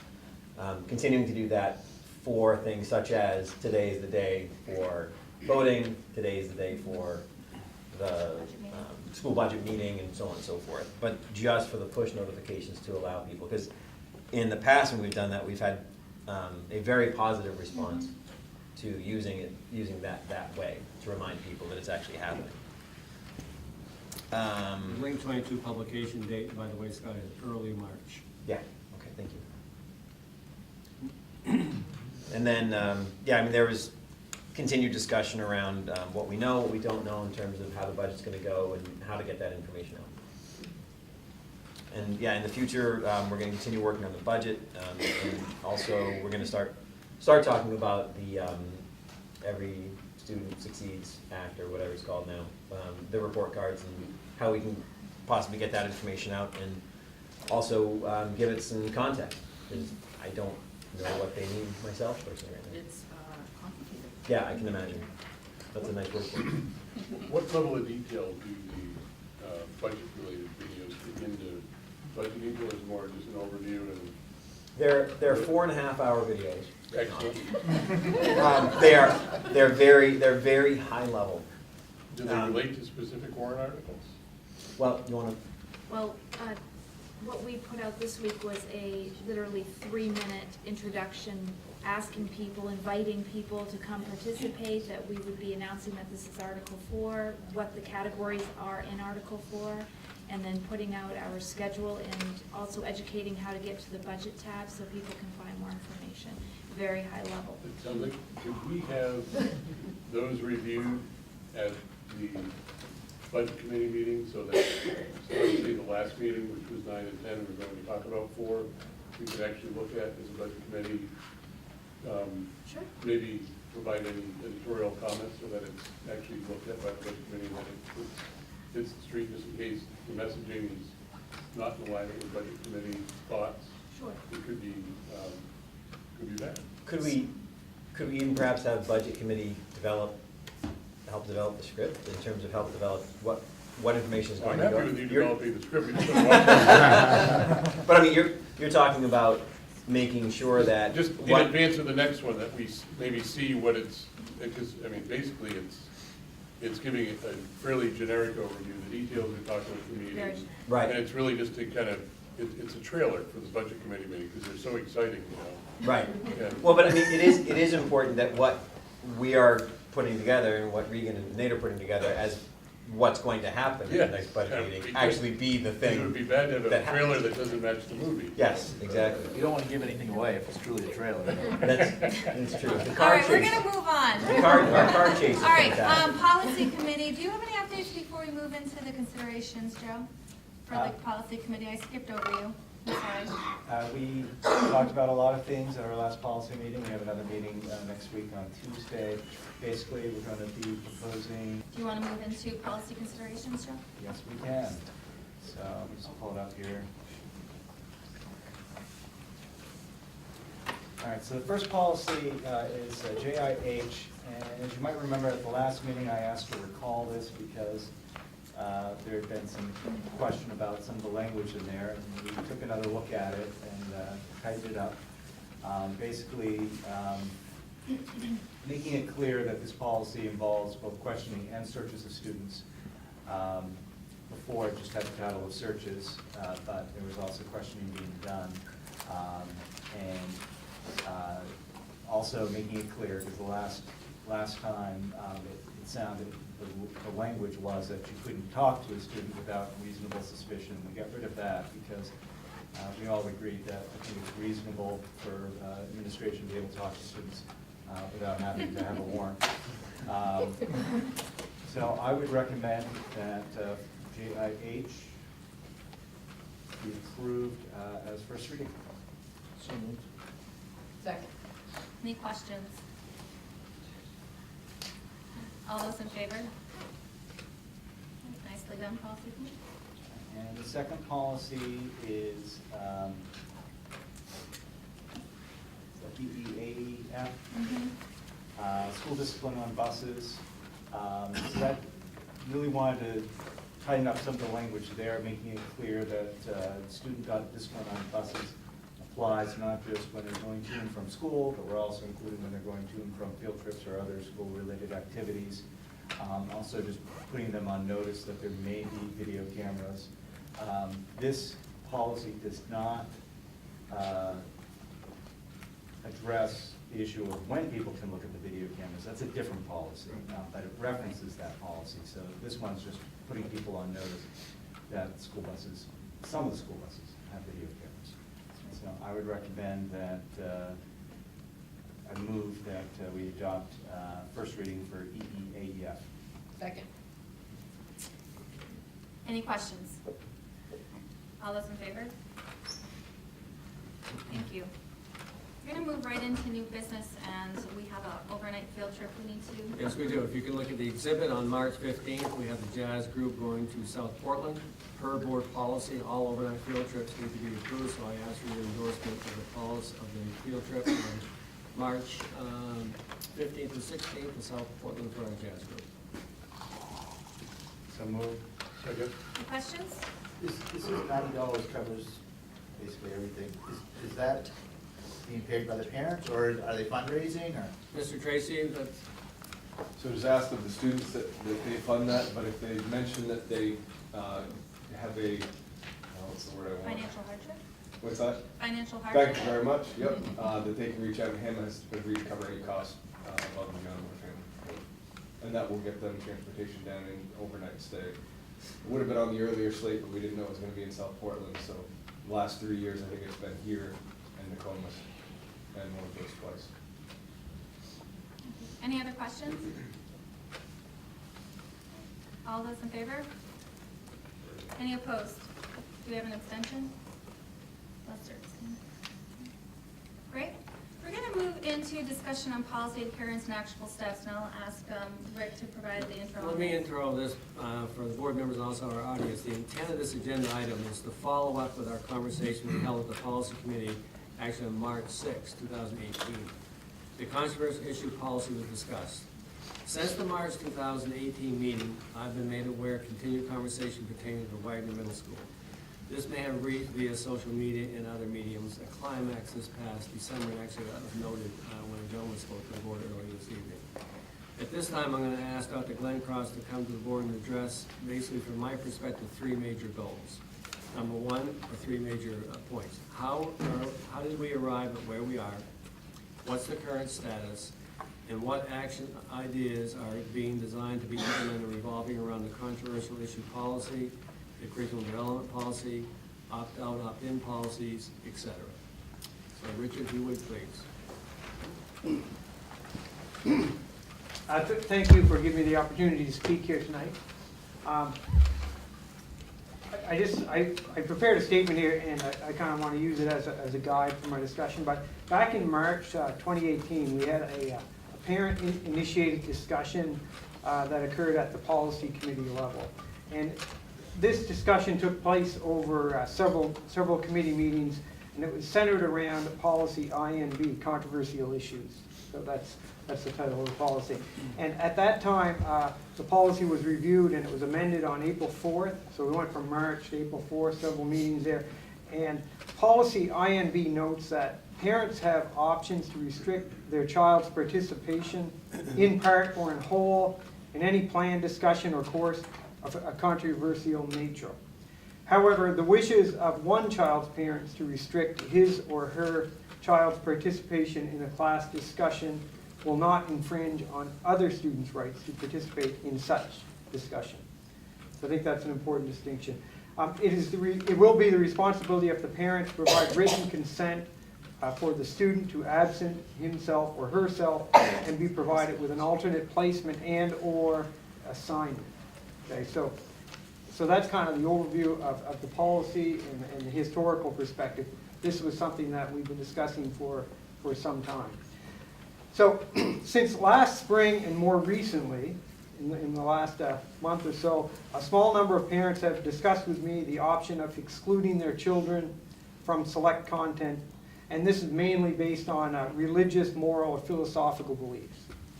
And that procedure is outlined in District Policy IMBB, and that's titled Exemption from Required Instruction. I'll give you an example of that. We just finished today, actually, the MyHOS survey, the Maine Youth Integrated Health Survey.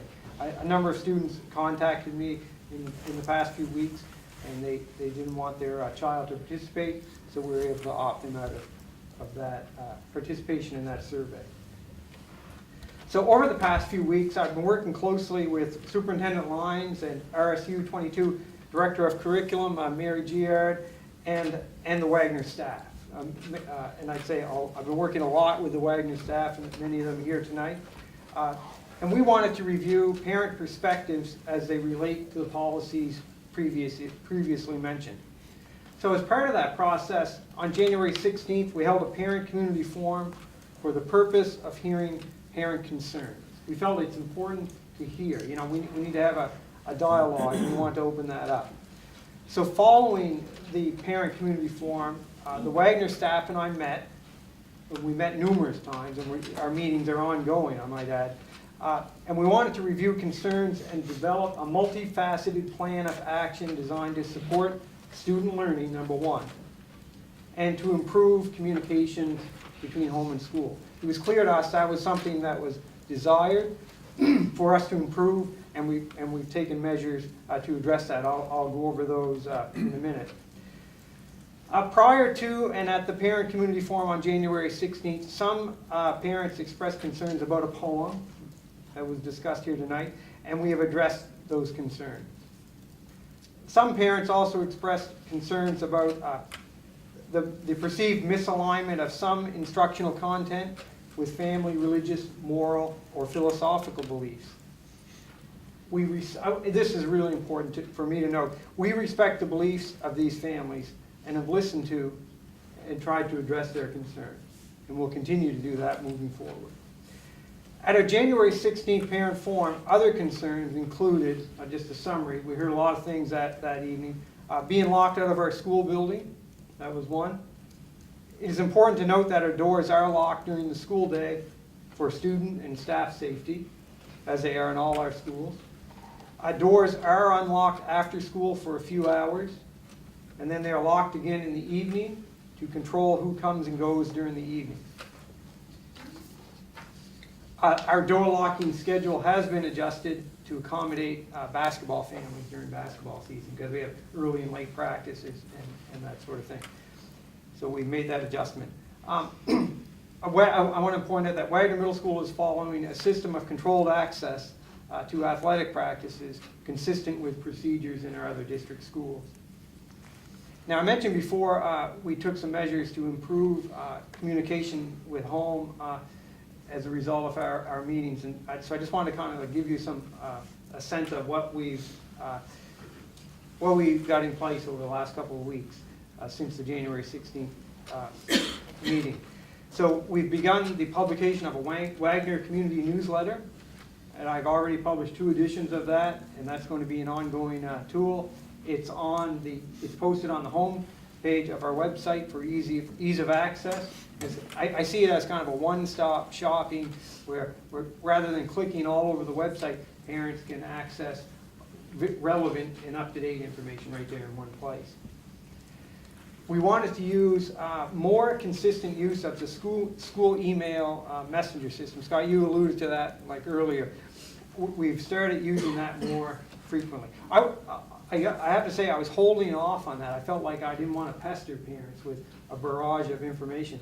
But following the January 16th meeting, it's clear more is better in this case. Parents wanted to have more information, and so we started using the email messenger system more frequently, and it's actually I've got a lot of very positive feedback about that. We use that to mail out our community newsletter so parents know that it's posted. So as we move forward, we'll continue to do that. A follow-up to our January 16th Parent Community Forum is scheduled for February 27th. So we wanted to see that as a positive thing. We received some feedback, and maybe we can get more feedback on how some of these things are being received. And one thing that came out of our January 6th meeting, and again, that was discussed tonight, was the problem of vaping, e-cigarettes, juuling, you know, like that thing. So that issue in all our schools, but predominantly in our high school and in our middle schools. That's a problem that's here and present. So we wanted to get information out to parents. So we're going to include that as part of our February 27th Parent Community Forum. So in closing, I want to say we value our community and do intend and have always intended to work closely with families to provide the best possible educational environment for our students. That's our intention. We also respect the rights of all families to exclude their children from curriculum topics that do not align with their religious, moral, or philosophical beliefs.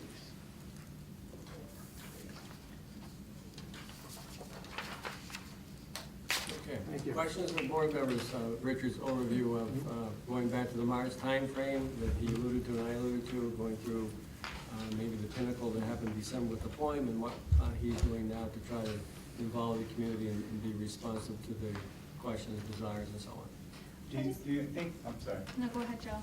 Do you think that from, you know, I guess this school year, do you think that sufficient notice was given regarding the curriculum to the parents so that they would be aware that some of these controversial issues were going to be discussed so that they would know when to seek an opt-out?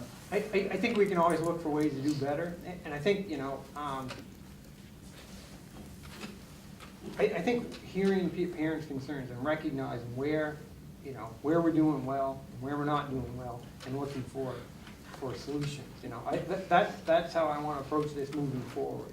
What can we do better? And I think to answer your question directly, you know, I think maybe we didn't give advance notice well enough in some situations, and so that's why we kind of adopted some of these new procedures, and hopefully that'll help address that concern. That's our intention.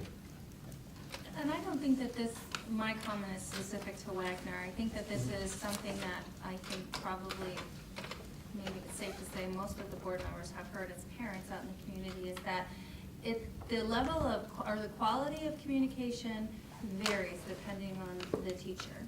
Mm-hmm. And that's not the teacher's fault.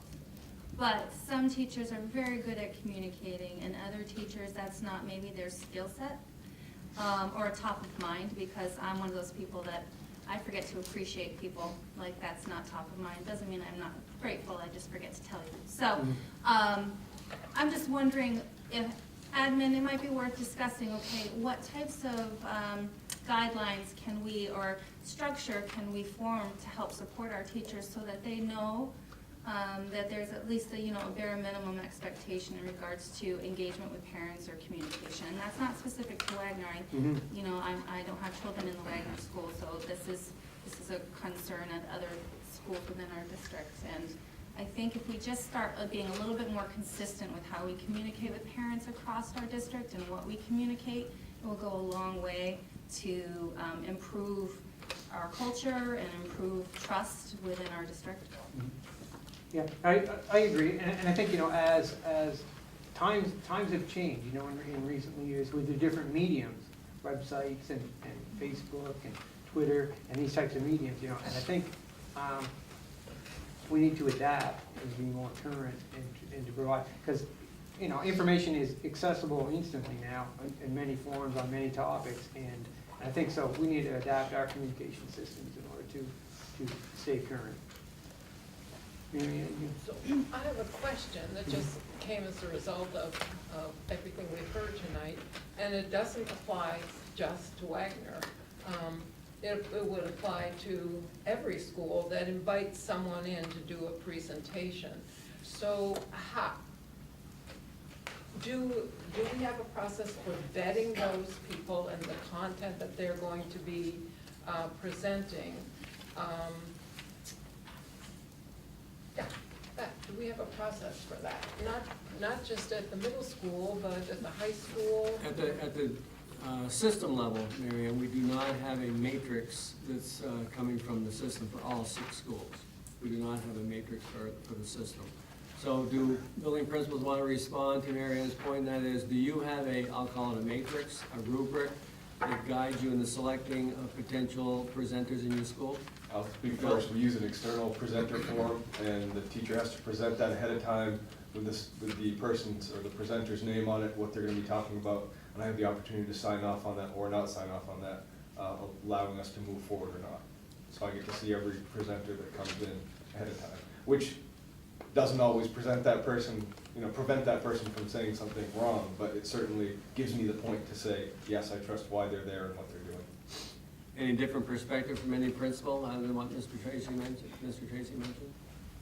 No. Okay. Your question, though, actually, again, I noted maybe it might be something that we can do at the district level to help, getting back to Karen's point, to give guidance, to give some criteria, if you will, to assist in that, enhance that. Yeah. Just consistency across the Exactly. district, I think is where we're lacking. Yeah. Thanks for your question. Rob?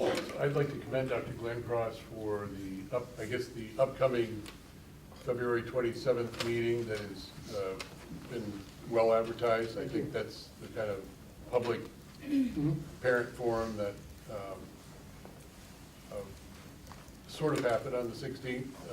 I was one of the folks at the 16th forum, and for policy KK did explain that I was also a parent, and I was there as a parent at that meeting.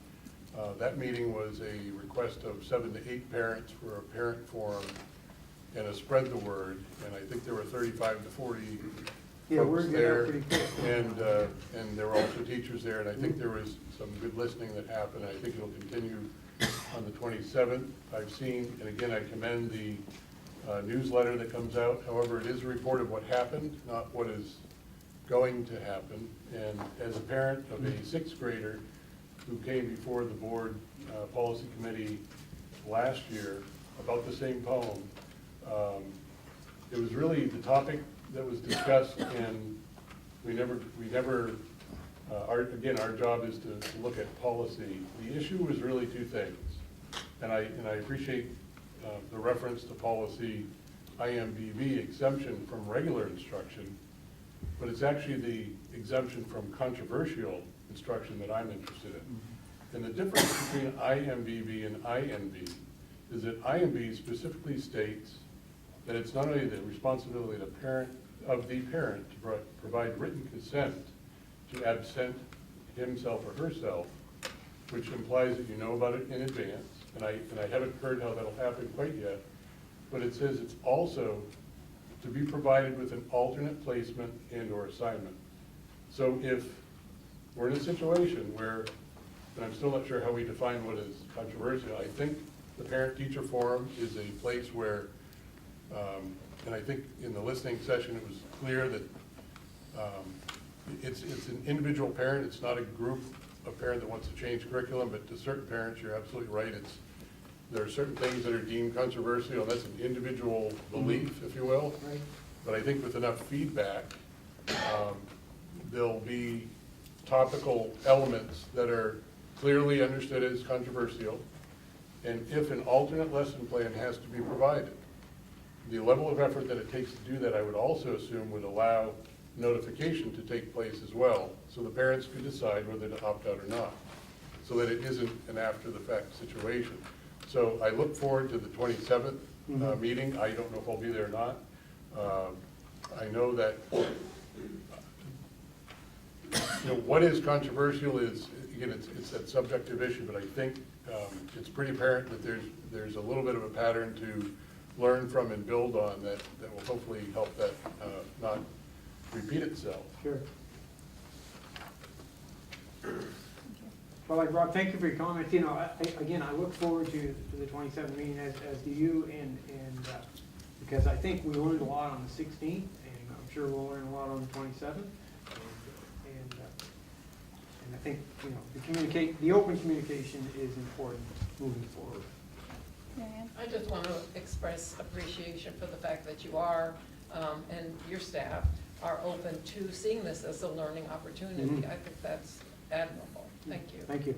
Richard, maybe you can come back after you've had a couple of the more community forums and report Absolutely. back to on I'd like the to do that. end findings. Yeah, thank you.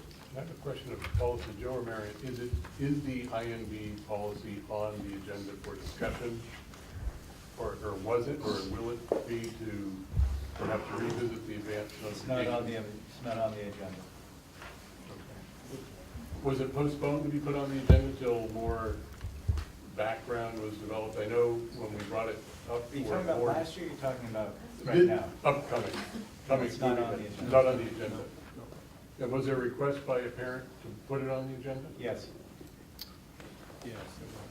I think we had decided to wait and work That's through what I this thought. because it's not that the policy didn't work.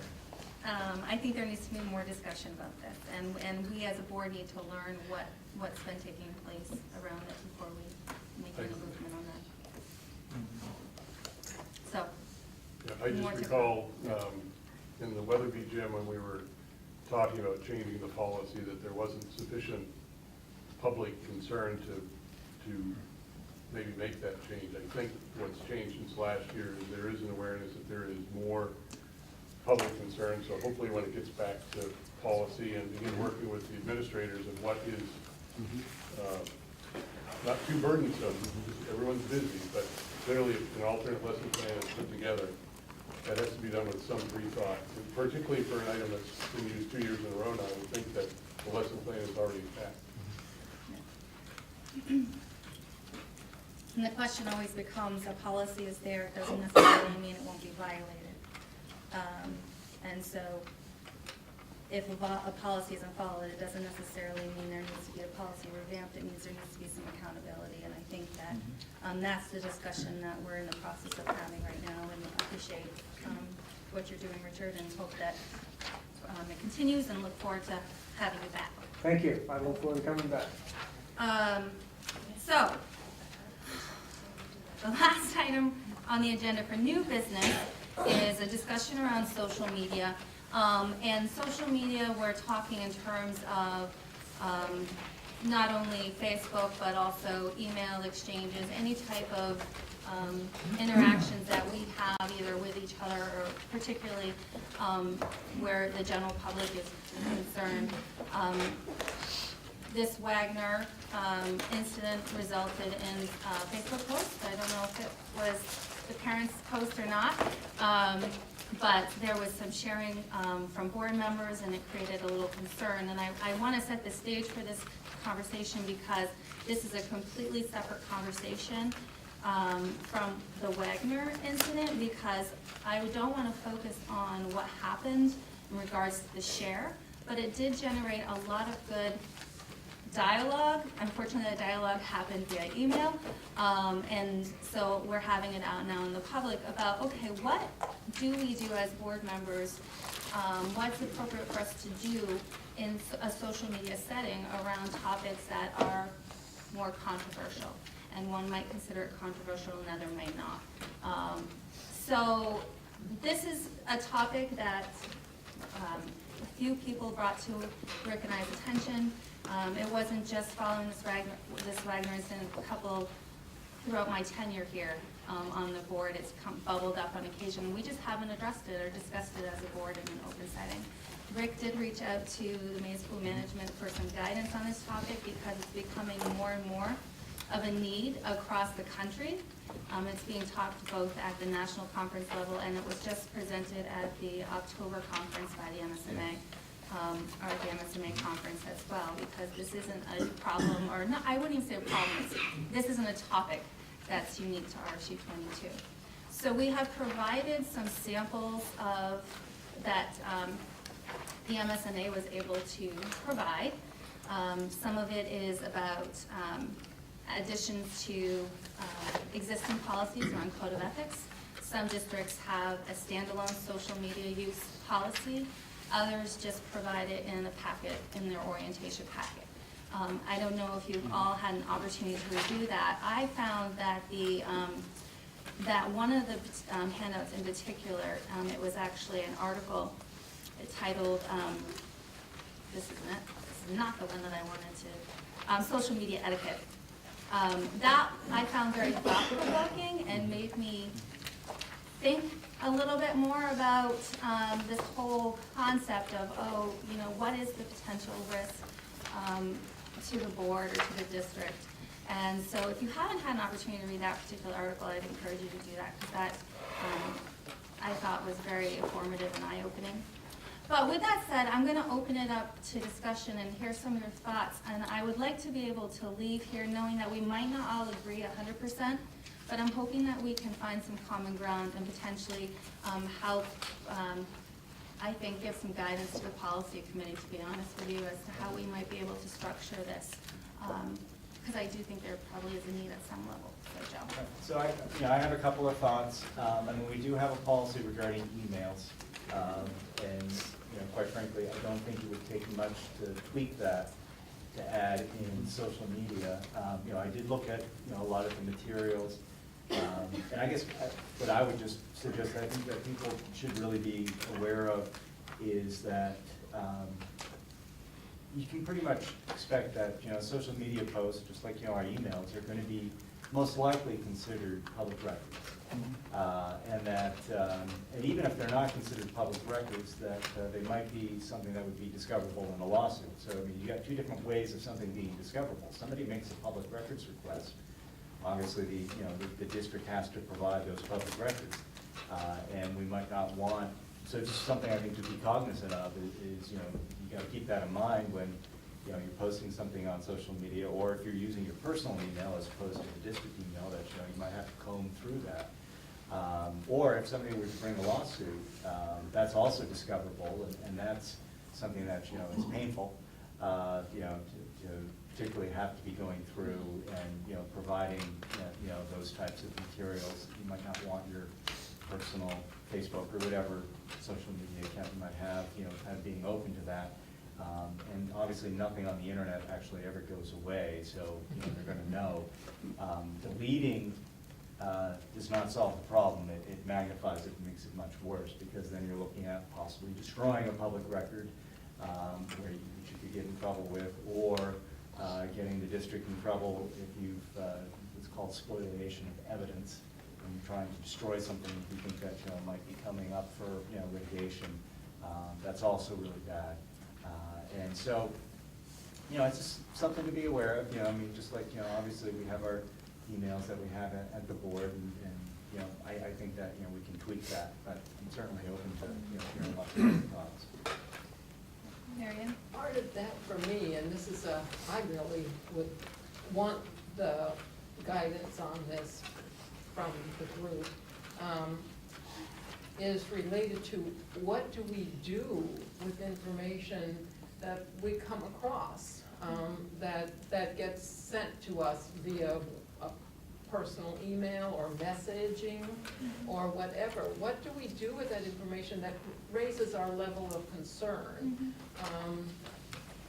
And so I think that needs to be part of it. It's not something just, I think sometimes just to ignore, because it's raising an issue for us. So I would like that to be part of the discussion. Who and how do we get that information? Whomever needs to have that information.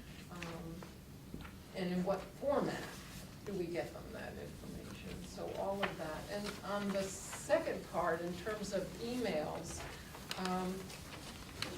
it is, for me, critically important to hear from other board members information, not necessarily opinions, but just information about something you might want to be aware of. Like, I really appreciated Rob sending the emails that were sent to the parents at Wagner. That was wonderful information to have, very encouraging. So I really, the thing I want to avoid, please, is getting blindsided by somebody in the community coming up to me, which happened, and telling me that this happened, and what did I think about it, when it could have been information that had come to me via our email. So I would appreciate addressing those. Yeah, and I will say that I think that it would be unrealistic to think that we would never be surprised. That's how we learn there's issues, is in the grocery store or at a community event. But I appreciate that feedback. I think that in terms of emails, sharing of information, asking questions or guidance, or asking for things to be added to agendas or for consideration, I think that's an appropriate use of email. It's when we step into the world of sharing our opinions or debating via email that we are conducting board business in a closed setting, and it really should be done in an open setting. And that's where I think we cross the line, and I really appreciate Joe stepping in and reminding us that we probably should stop doing that. So that's just something that's a learning curve, and I think that and we need to be very mindful of that, but we also need to be mindful that we shouldn't be doing board business on a Facebook either, unless it's through our formal communications through the RSU 22 Facebook page. And so I think policy committee, if you, and we'll put it on the agenda, and I really welcome board members to go to that. Let's really have some engagement in this conversation, because I think it's new to us. There's benefits to social media because we want input from the community, and I know that that was the intent. And so how can we gain input from the community on controversial issues in a safe way that protects the district? And I think that's really the true question. And Scott? Yeah, one of the things that I've asked people to do, and I hope that we can include this, is, you know, we don't allow comment on the RSU 22 Facebook page. Correct. That was a decision we made because it's a school Facebook page, public entity, and you either have no comment or you allow any and all comments. And as soon as we put it up, some comments came that we wouldn't allow at the board meeting, so we decided no comments at all. But the point of it oftentimes is to share, like, the frequently asked questions about the budget. And I want to have discussions about that, so I will then share that to my page and ask a question. And I hope that we can find some way to allow that, because that's where you get the chance to answer the question. It's a frequently asked question. Here's the question, here's the answer that we give, and then you put, I put it out on my page, is this good? Do you get it? Does it explain it to you? And sometimes I get good information that way. And we need to be able to have that. We just need to be, you know, conducting ourselves in a professional way on Facebook, which frankly, you know, doesn't happen very much. You know, and I mean, if you've got a Facebook page, you know what I'm talking about. It is, for whatever reason, it's just you and the keyboard, so people are willing to type things that where they probably wouldn't say. But we do need to consider that this is a really powerful way to get information out and to bring information in, and we can't shut it down. I'm wondering if we could have a representative from the Community Relations Committee at the Policy Committee when this is on the agendas, because I have a feeling that there will have to be some marriage between the two in terms of, doesn't have to be you, Scott. I'm on both committees. There we go. Boom. Perfect. And one of my concerns is just that when we share information, is that we're careful, because it could be repercussions, just from the fact that if you can identify a student or an employee, an employee of the district, then that could have some repercussions too. We have to be careful. So there's more to come on that topic. I wanted to introduce it though. If you haven't had a chance to read the samples provided, please do so and send maybe some feedbacks or things that you really like to the policy committee, so that they can have that, especially if you're not able to join that committee meeting. Well, we might want to have a presentation as we continue the conversation. Absolutely, yeah. For some resident experts. We may want to back up a little further than that, though. Policy BIC, Board Member Freedom of Access Law Training, required within 120 days of being a board member. So we should probably do that. You probably ought to do that. That relates to our email. What was that policy? It's policy BIC. That might shed a lot of light on what Joe said, although I will respectfully disagree with Joe, because from the moment I shared the post and received input without any commentary of my own, from an openly shared post by the parent guardian of the person that shared the comment on a personal Facebook page, identifying myself as a parent with parental concerns, with input, not concerns, seeking parental input. A personal Facebook page, if subject to what Joe described, would behoove all of us maybe to go back to 1984 apparently and do some cleaning of house, because I think every one of us in this room probably has something that could be used to indicate a sway on an opinion or something in a board meeting. I do think that the input having been received follows our board code of ethics. I will listen to all citizens, but will refer all complaints to the proper authorities. So the moment it happened, the superintendent, assistant superintendent were contacted. This was even preceding a meeting where policy KK was discovered, that how does a board member sit in a parent meeting without having a conflict? It's very clear we have a policy for that. So I think we do need guidance on this. I think we need to understand that if we're required to communicate board issues on RSU 22 email, which is discoverable through Freedom of Information, we probably ought to have training on that so that we don't conduct board policy, because it seems like that may happen sometimes, particularly with more than 8 people at the forum. Right? There's a lot of learning to go on there. What I don't think is going to happen, though, and again, this is based on legal advice I was given from the moment this came through, is a personal Facebook account sharing a publicly open document is not the same thing as what Scott was talking about, which is a school-endorsed piece. And it is different for employees. It's different for public and board members. And I think that's where the grayer may be. We are elected officials. We're not employees of RSU 22. Some of us are also parents. Many of us have opinions, but I think for the sake of, in this case, receiving input, it's clearly observable, and clearly it's subject also to fault if people aren't careful. And I think that's the key. The guidelines that were on a lot of those documents is it's a slippery slope, which means there's nothing against it, but boy, you better be careful. And I think that is a lesson that most people need to take away. But I'm not sure how that differs from a board member sitting in a coffee shop or a tea shop or a public meeting and sharing thoughts about school board, budget, finance, etc., and maybe not making clear that you're not representing the whole board, or maybe representing that you might be a parent. So anytime we're accosted at Hannaford or anywhere, our job is to listen to the citizens, promise and refuse to disclose how we will vote or respond to those issues. And again, the instruction on the sharing was to receive input for something that may have to have a decision later on. So I think we can learn from the recent post to guide us on what may be policy or what may not even be able to be policy because it's unenforceable.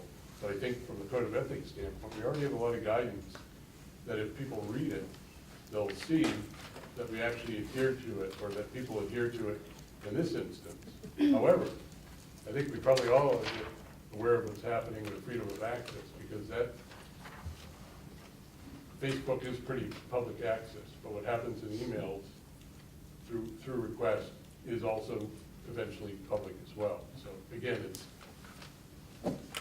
I agree that I think it's like I said, just I think that we can do some tweaking. But I think the distinction here is the distinction between a Facebook post or other social media posting and having a conversation in the grocery store is that it's not a conversation, it's a record. And it's a major hassle whether or not in the end a judge decides, no, that's not discoverable.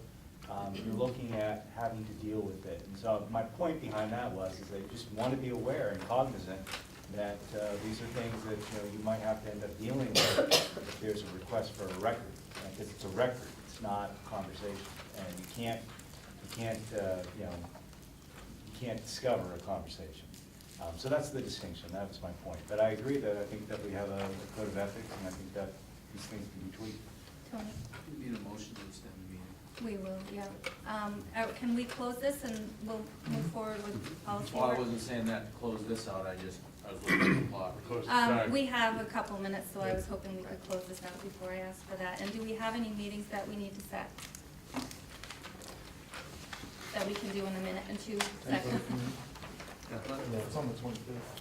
We actually have 3 minutes, we have it, it is on the 25th. You have that. 6 o'clock. 6 o'clock? Thank you. And if you come back with that thing, that's online. Yes, I'll send that. We should just send that a module out every I time will. somebody comes on. I will do that. All right, great. So thank you folks for coming this evening. Can I have a motion to Motion extend? to extend. 30, do 30. We probably don't need it, but do 30. You weren't gonna say extend before, you're gonna say motion to I was gonna say All motion to right, adjourn. we have a motion to extend to 30 minutes. Everybody knows me so well. they know. All those in favor? Thank you. Can I have, thank you. To enter executive session, discuss a personnel matter according to 1 MRSA subsection 4205. Thank you. Yeah, second? Mary Ann seconded. All those in favor? Thank you, folks.